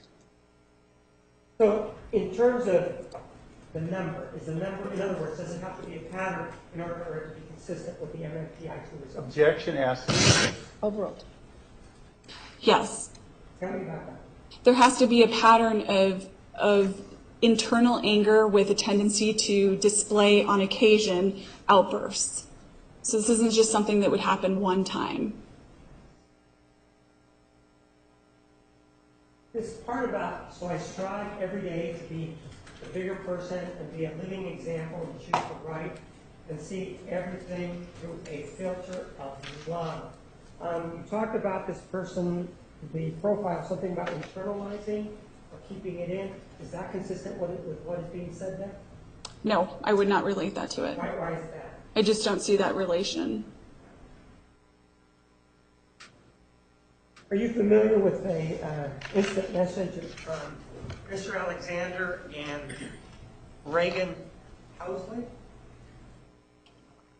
Which one? That's taken to exhibit number 615.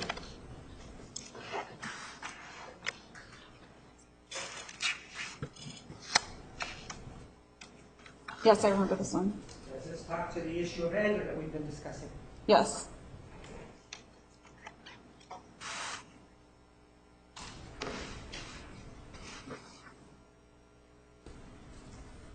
I move for the addition of exhibit 615.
Objection.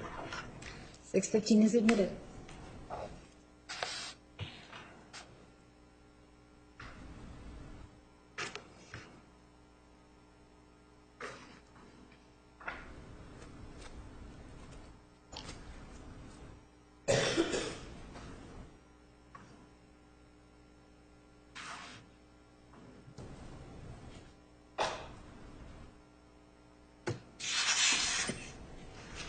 Start at the top. It says me, and it says my ex-girlfriend on Facebook, right? Yes. And see this part, me, what does it say about her then? To this day, she will cry louder and more intense than anything you can imagine over me. Does this go to the issue of emotional ability? Emotional lability and the fear of abandonment. And then he does talk about, I'm afraid one day she's going to kill herself, right? Yes. And that speaks to the issue of suicide, correct? Yes. And is suicide one of the criteria that's considered when determining or diagnosing somebody with borderline personality disorder? Yes. And the question, it could be that it goes up or it goes down, but it says here, and she's still stalking you? Objection calls for speculation regarding the order. Overruled. Is that what it says there? Yes. And right above it, what does it say? Yep. And it says here, read that, Reagan, Hauser. How long ago did you guys break up? And the answer is, Almost a year. and right above, what did it say? I changed my password and now it's fine. And then what did he say? Until she figures it out.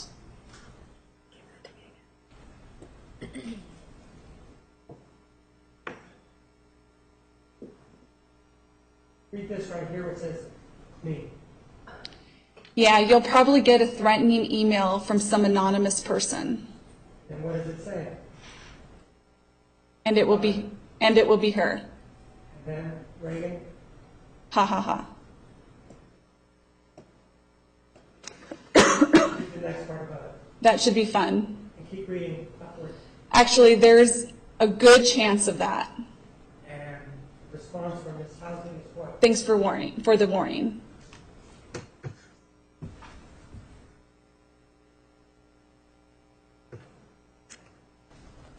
Read from there, starting there. My thing kept signing off. What does he say? My thing kept signing off. She figured out my password and started logging me off over and over. What did Ms. Housing say? She figured out your password? The answer is what? Yeah. What did he say? She is crafty. She is scary. Didn't I tell you about her? Yes. This issue about her being scary, does that go to the anger issue or not? Not related to the anger issue, but related to some of the other symptoms. Which other symptoms are those? That would be the fear of abandonment again, that she's engaging in these behaviors that feel intrusive and feel uncomfortable and scary.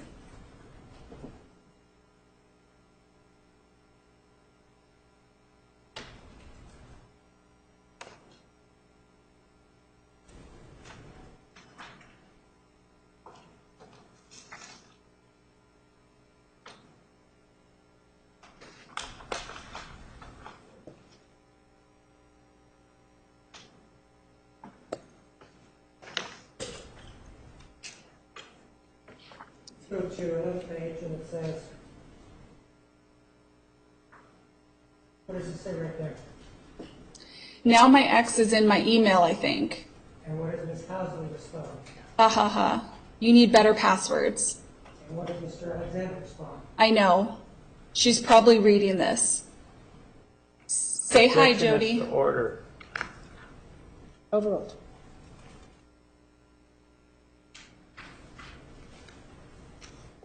And what does Ms. Housing say? Hi, Jodi. And then, It's a smiley face. Yes. what is, continue on, please. Hi, Jodi. This is Reagan. We're totally going to do it. What does Mr. Alexander then say? Now slashed your tires are going to get. That got jumbled. And then what does Ms. Housing say? She has to travel all the way to Utah. And what does Mr. Alexander say? She would do it. She might be there by morning. And Ms. Housing? Dang. What does Mr. Alexander say? I put nothing past her. Tell me what some of your flaws are.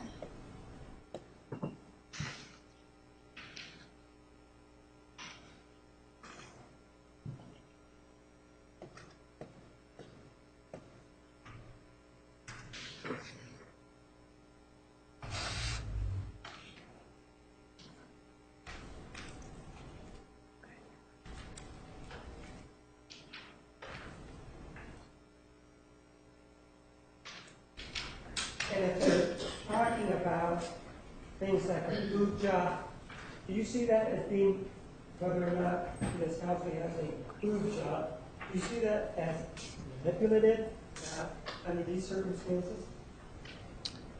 You'd have to show it to me.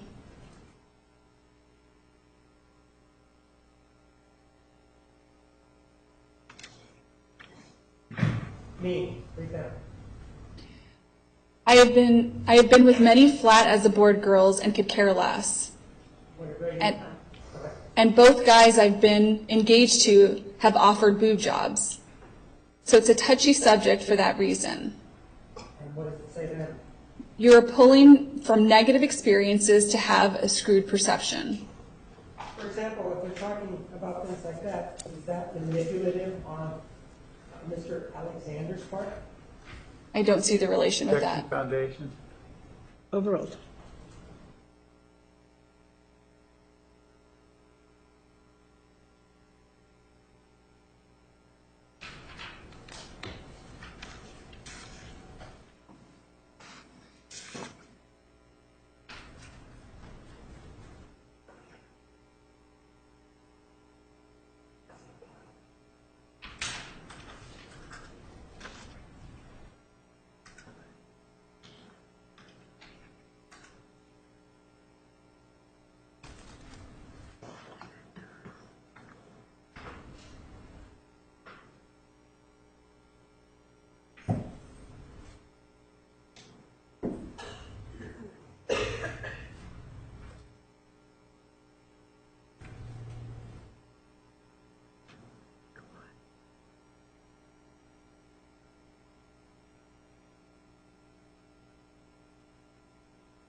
Talks about, see this part here, what does it say?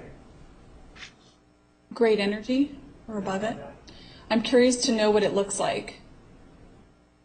And Reagan tells us as what? Corrects and says like.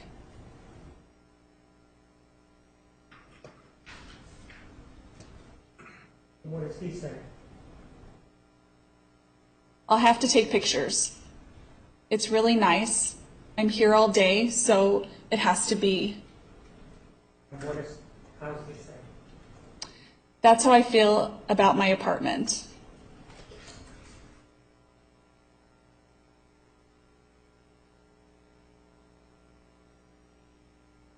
One of the things that we've already talked about was whether or not she kicked her mother. Do you remember talking about that previously? Yes.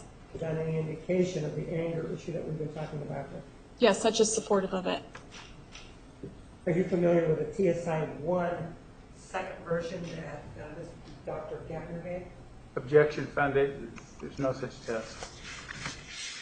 Approach.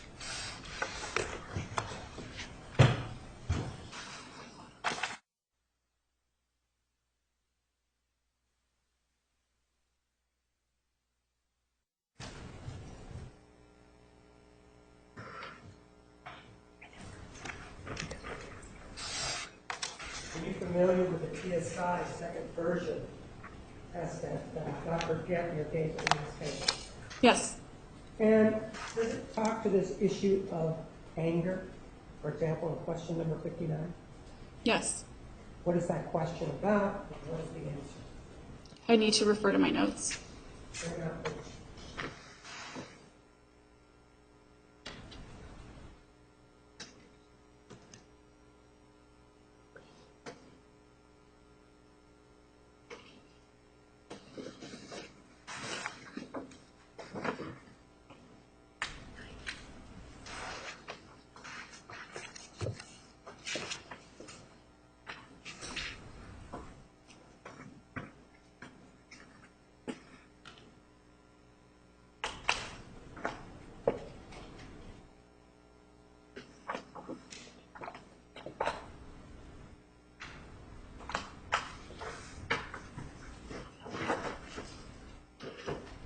Which one is the test administered by Dr. Gapner? Does it include the questions?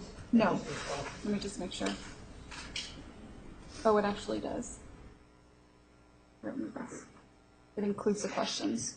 And the same concern with this one as with yours. Yes, I don't want that to be displayed.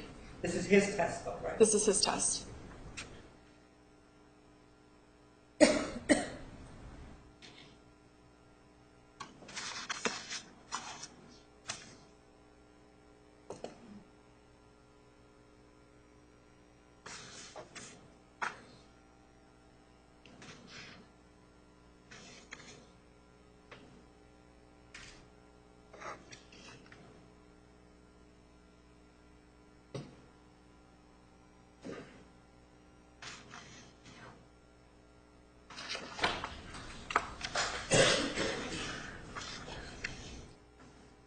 take a look at it. It's exhibit number 12.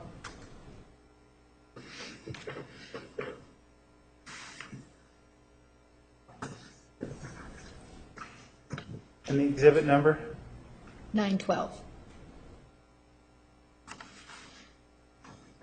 Question 35, what is that talk? No, how does this test completed? How does it work? This Objection, test, compound question. Overall, give me answer. overall, this test is, again, a self-report measure of a variety of symptoms that could occur as a result of being exposed to a trauma. And there are questions, as I understand it, there are questions and the person answers, right? Yes. Do they check mark, do they fill in a circle? How does that work? They, it's on a scale of 0 to 3, and they essentially just check it off. Right? And question number 59, what does that deal with? Number what? 59. 59 is a question that pertains to yelling and telling people off. And did the defendant endorse that yelling and telling people off? Yes. How about question number 3? What does that deal with? Question number 3 pertains to feeling mad and angry inside. And this is it. And what did the defendant respond to that? So again, this is on a spectrum that ranges from 0 to 3, so her response was often, which would be 3. And this is a test that was administered by Dr. Gaffney, right? Not you. That's correct. And how about question number 31? What does that deal with? The question pertains to getting angry about something that was trivial, minimal, not important. And what did the defendant respond to that? Same thing, which would be 3, which would be often. Is that consistent with your finding in the MMPI-2 that this individual sort of internalizes things until a certain point? This would be consistent with the experience of feeling anger inside and displaying it. Yes. Now, is emptiness a component of the, or a criteria of finding borderline personality disorder? Yes. And what are we talking about here? It's a very common descriptor that's used by people who have this disorder. It's the feeling of just being completely empty inside.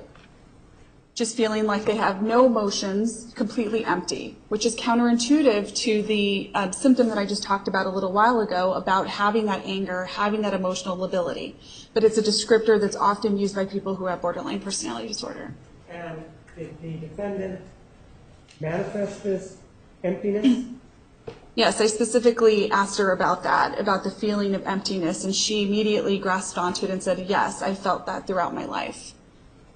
Did she also write about it in her journals or not? I don't recall seeing it in her journal. How about suicide? Is that something that people with borderline personality disorder endorse or not? Yes. And in this particular case, did the defendant endorse the idea of suicide? Yes. Objection, foundation as to where? Sustained. We were getting to that. Where did you get that information from specifically? There is information in her journals as far back as 97 that talk about her desire to die and not live. She's also, according to her parents have said that she has told them that she has felt suicidal. She had also told me that she had thoughts of suicide in the past. And you're familiar with her testimony in this case? I'm not familiar with all of her testimony, but I am familiar with parts of her testimony.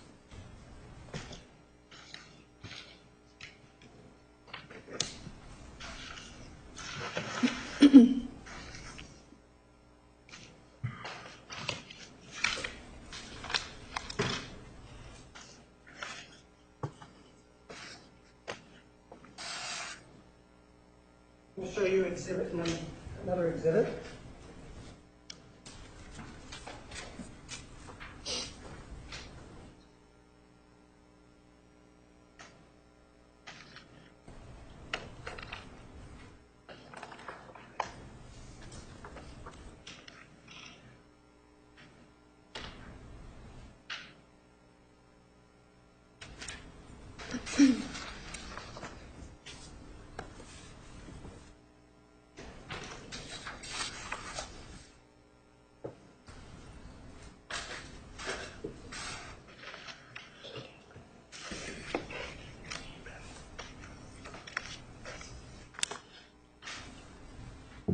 look at Exhibit 913 and see if you recognize what's contained.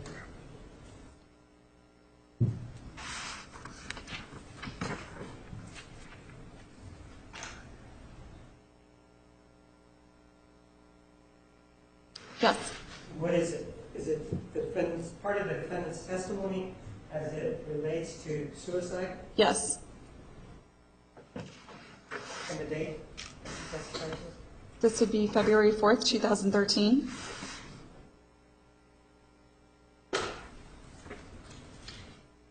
Move for the admission of Exhibit 913.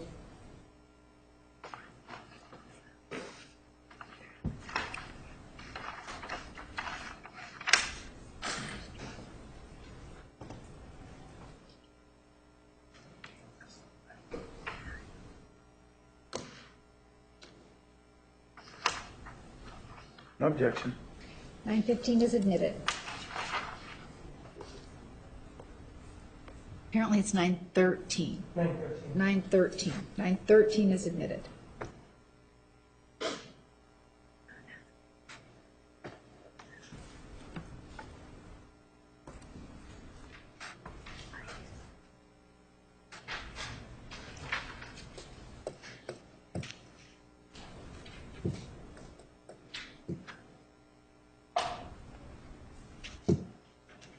Question is, okay, it was also brought up during these proceedings that you gave an interview with Inside Edition. You remember seeing that tape? What was the answer by the defendant? Yes. Yes, I do. Question was, and in that tape, you said that no jury would convict you. Something to that effect. You remember saying that? What was the answer? Yeah, I did say that. Question, why? Answer? I made that statement in September of 2008, I believe it was. And at that time, I had plans to commit suicide. So I was extremely confident that no jury would convict me because I didn't expect any of you to be here. I didn't expect to be here. So I could have easily said no jury could acquit me either. I couldn't say that, though, because there was an officer sitting 5 feet behind me. Had I told them the reason no jury would convict me at the time, I would have been thrown in a padded cell and stripped down, and that would have been my life for a while until I stabilized. So I was very confident that no jury would convict me because I planned to be dead. Let me show you another exhibit. Take a look at that Exhibit 914 and see if that also relates to the issue of suicide and the defendant's testimony.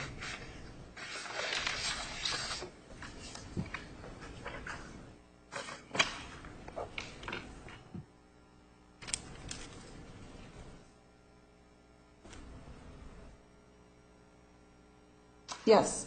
And it's also something you consider, correct? Yes.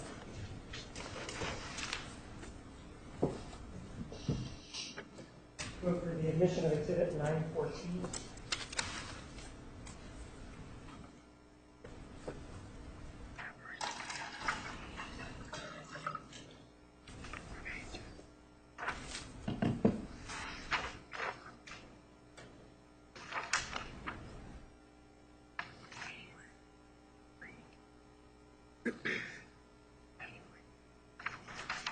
No objection.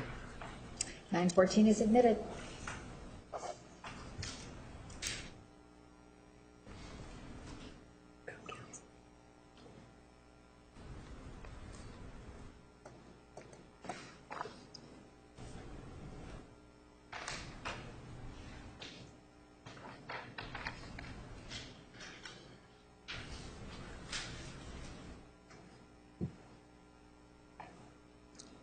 Question, when you were saying these things to Detective Flores and Wairika, did you have plans of killing yourself? What is the answer? Yes, they weren't set in stone, but I really wanted to. I was concerned about how it would affect my family, obviously. I just wanted to die. Take steps to make that happen. What was the answer? In California, after I was arrested, I did. Question, what did you do? Oh, at that point, I'm sorry. I thought you were talking about prior to my arrest. But I did actually decide I was going to definitely kill myself. Question, after your arrest? Yeah, that was my idea. What I did was you can purchase different things in jail. So I bought a bunch of Advil. I had surgery one time in the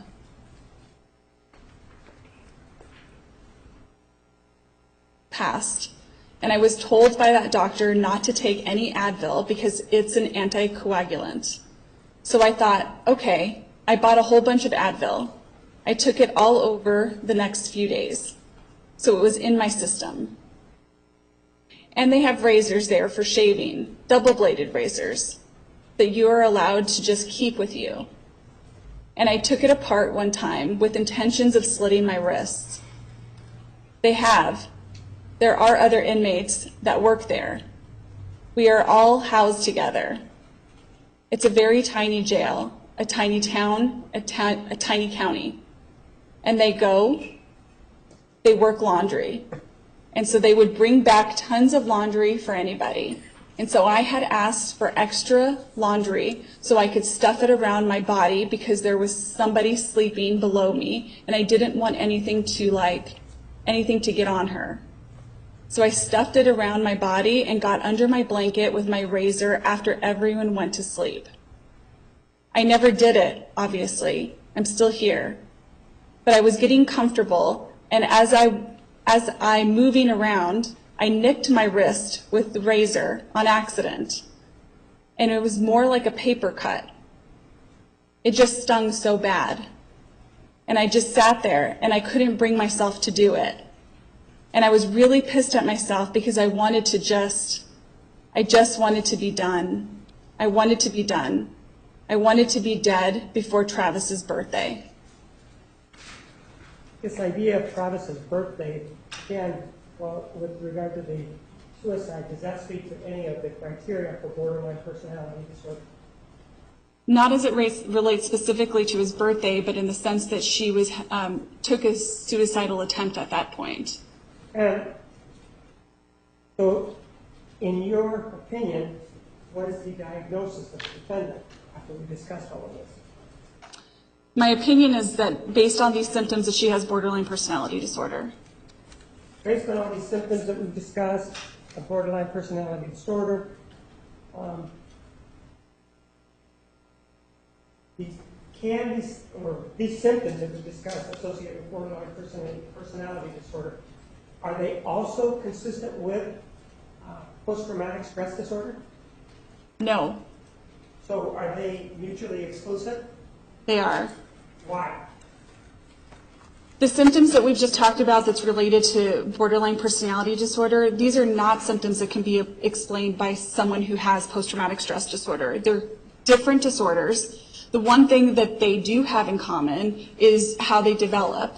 It's oftentimes that people with borderline personality disorder that they have traumas that they may have experienced throughout their life, which is similar to post-traumatic stress disorder. But the actual manifestation as a result of that trauma looks very different. How so? Well, with people with borderline personality disorder, they engage in these intrusive behaviors. They have these frequent suicidal ideations and thoughts. They tend to have this identity disturbance, this emotional lability. These are not symptoms that you see in people who have just PTSD. And you said just PTSD. Describe the criteria for PTSD.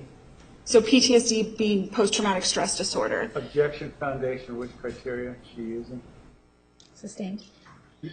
Well, there is criteria for PTSD that was used back in 2010 when Richard Samuels examined her, right? Yes.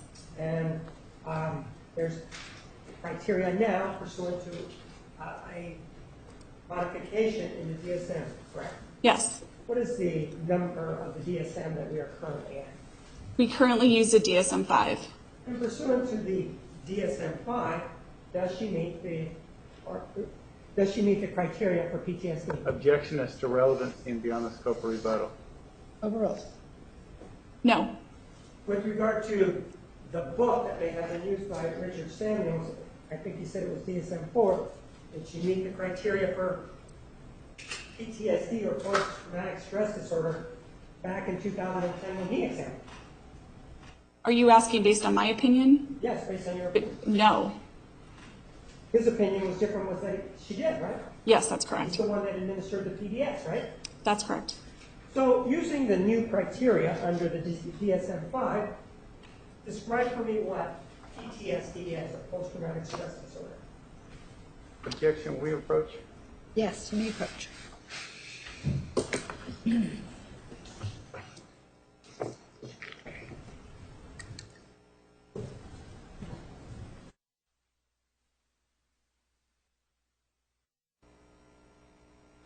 Ladies and gentlemen, afternoon recess, 10 minutes, please. 10 minutes. Please remember the admonition. All rise.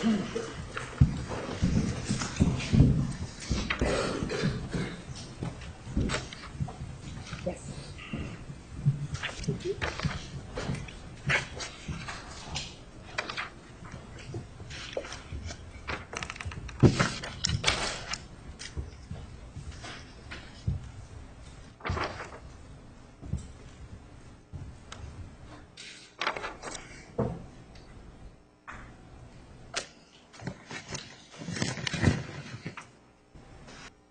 All rise for the jury.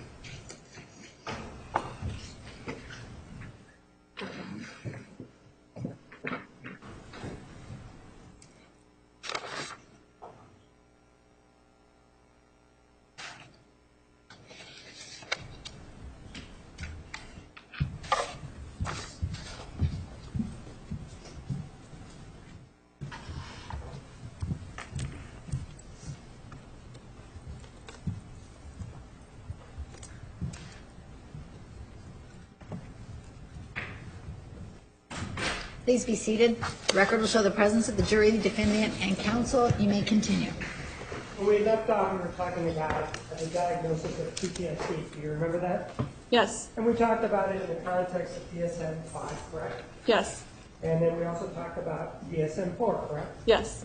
With regard to DSM-5, you indicated that the defendant,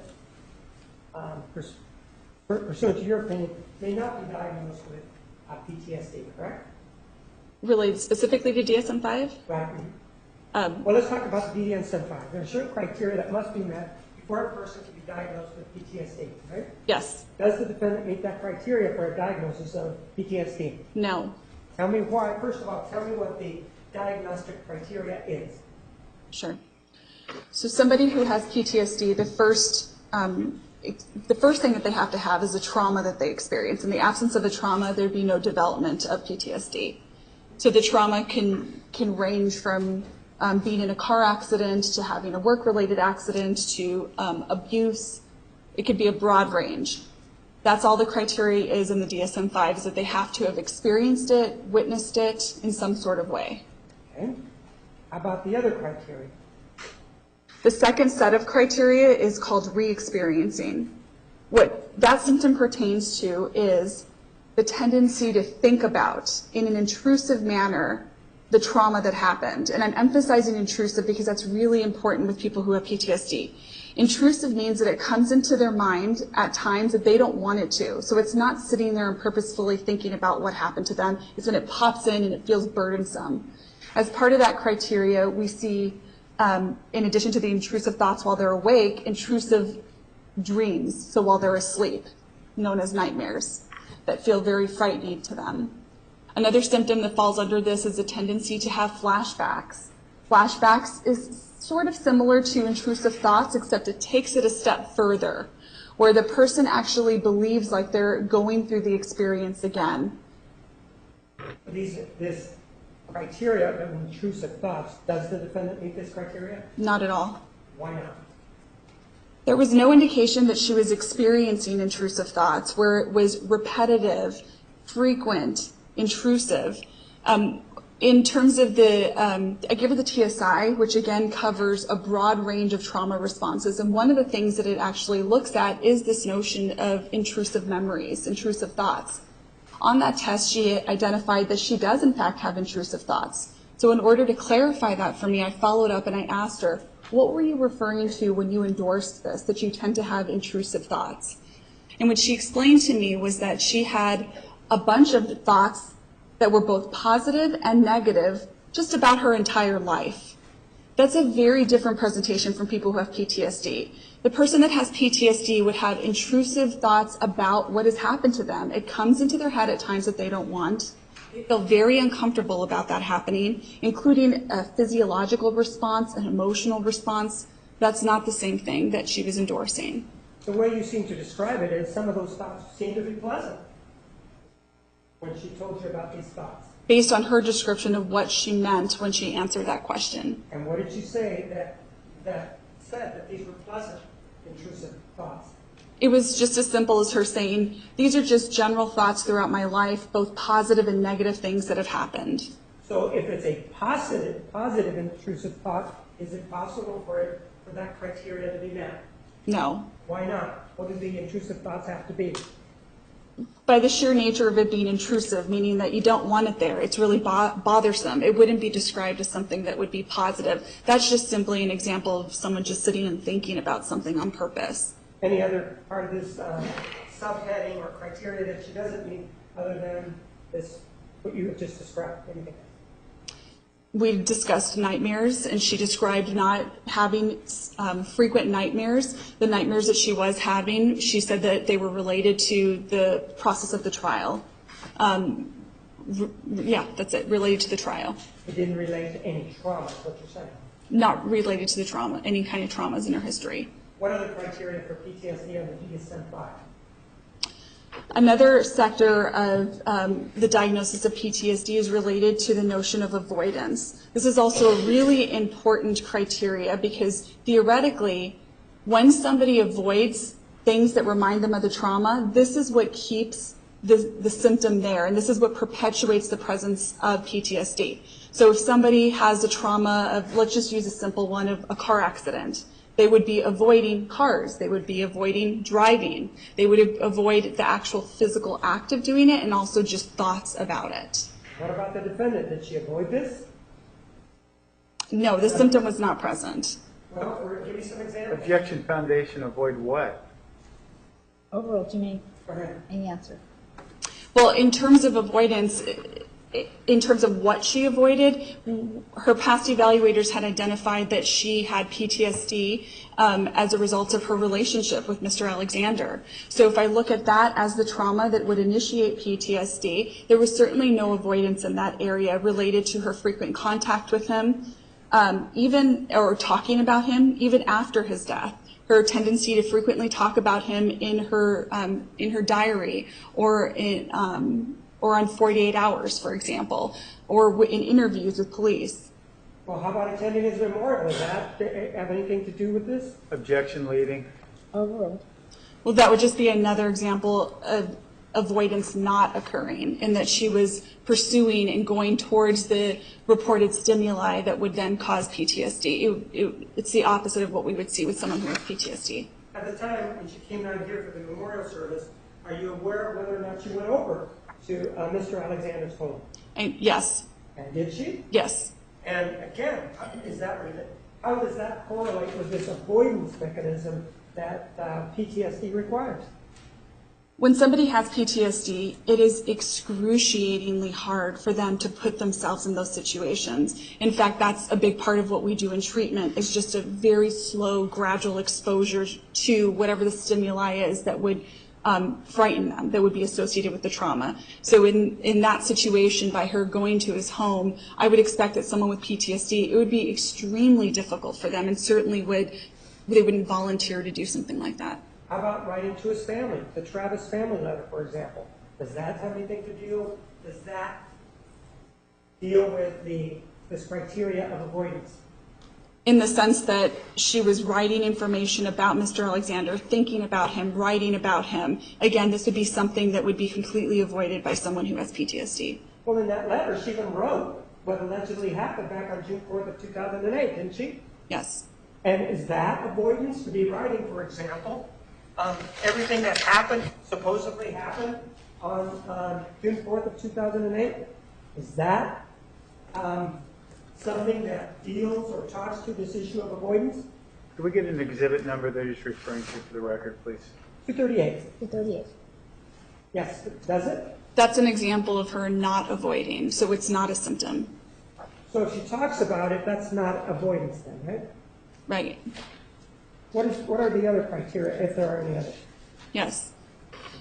And I'm talking about DSM-5. DSM-5 added a criteria set that's associated with what's called altered cognitions and moods. Cognitions meaning thinking. And what this pertains to is someone's tendency to have negative beliefs about people all the time, thinking this world is a bad place. We see this oftentimes with people who have PTSD. They develop that as a result of the trauma. Cognitions also relate to the tendency to take blame for whatever the trauma was.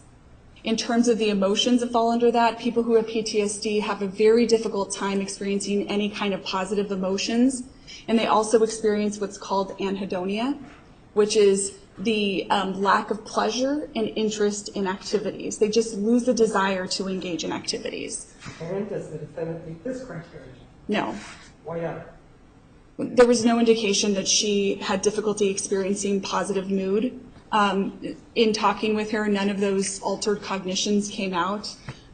People who have PTSD, it's very clear when they have these cognitions. It's clear about how they describe themselves, how they describe the world. Those were just not present. How about when she describes herself as a goddess? Does that go to this issue or no? No. Right, what other criteria is there? The last criteria is associated with an altered experience of arousal. What arousal means is, you can think of it as reaction, bodily reaction. What we see in this set of criteria is a tendency to be hypervigilant. Hypervigilant means that they have a tendency to scan the room so as to protect themselves, to make sure that they're safe. So what it literally looks like is somebody who will be looking around like this, trying to make sure that they are in a safe environment. Another example that falls under that is an exaggerated startle response, which is exactly what it sounds like.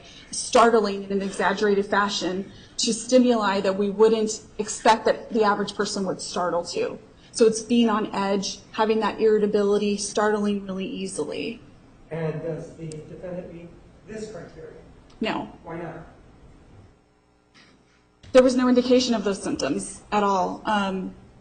I believe concentration falls under this as an example also, as a symptom of this also. She described having some concentration problems on and off throughout her life.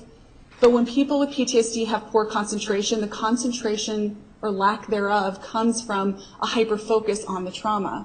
If you're constantly focusing and having these intrusive thoughts about the trauma, then your concentration for other things is diminished. As another example of why she doesn't meet criteria for this, I talked about exaggerated startle response, hypervigilance. These are things that I can observe. These are things that I would be able to see in the room. I did not observe that. In addition to me not observing it in the room, I was afforded the opportunity to watch some videotapes of her, where I would be able to similarly observe such symptoms if they were there. And I looked for that when I was watching those videotapes, and I did not see those symptoms. The way that the DSM-4 is set up, doesn't it indicate that if you meet 1, 2, or 3 of the criteria, then you you can be diagnosed with PTSD. Under the DSM-5, how many criteria must be met in order to have a diagnosis of PTSD? On the DSM-5? Yes. For the DSM-5, there are these 4 broad categories that I just talked about, and within that, I'd have to look at my notes for exact numbers, but they'll ask for 2 criteria out of the 5 that are listed, or 1 criteria out of the 4 that are listed. And she doesn't not meet those? No. How about DSM-4? What are the criteria for diagnosing PTSD? The DSM-4 is pretty similar to the DSM-5, but there are some differences. One of the things that I just talked about with the DSM-5 is that there's this category that's related to altered cognitions and mood. That is not a symptom criteria set of symptoms that's in the DSM-4 TR. That was newly added with the DSM-5. What the DSM-5 focuses on is 1, was the person exposed to a trauma?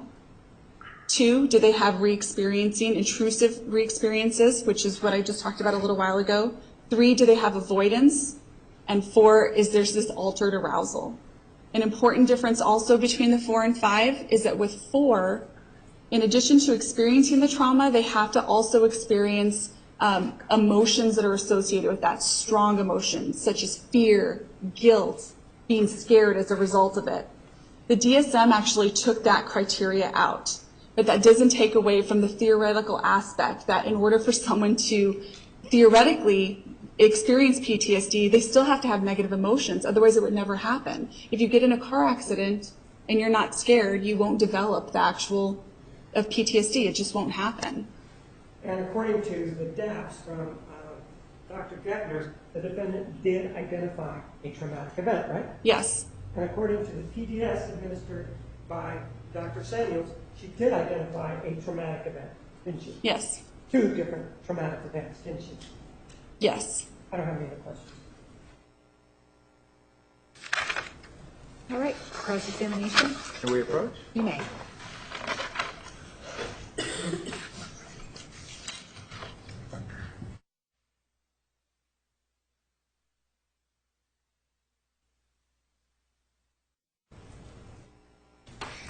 All right, ladies and gentlemen, we're going to take the evening recess. Please return tomorrow morning at 9:45. We will start promptly at 9:45. Please remember the admonition. You are excused. Have a nice evening.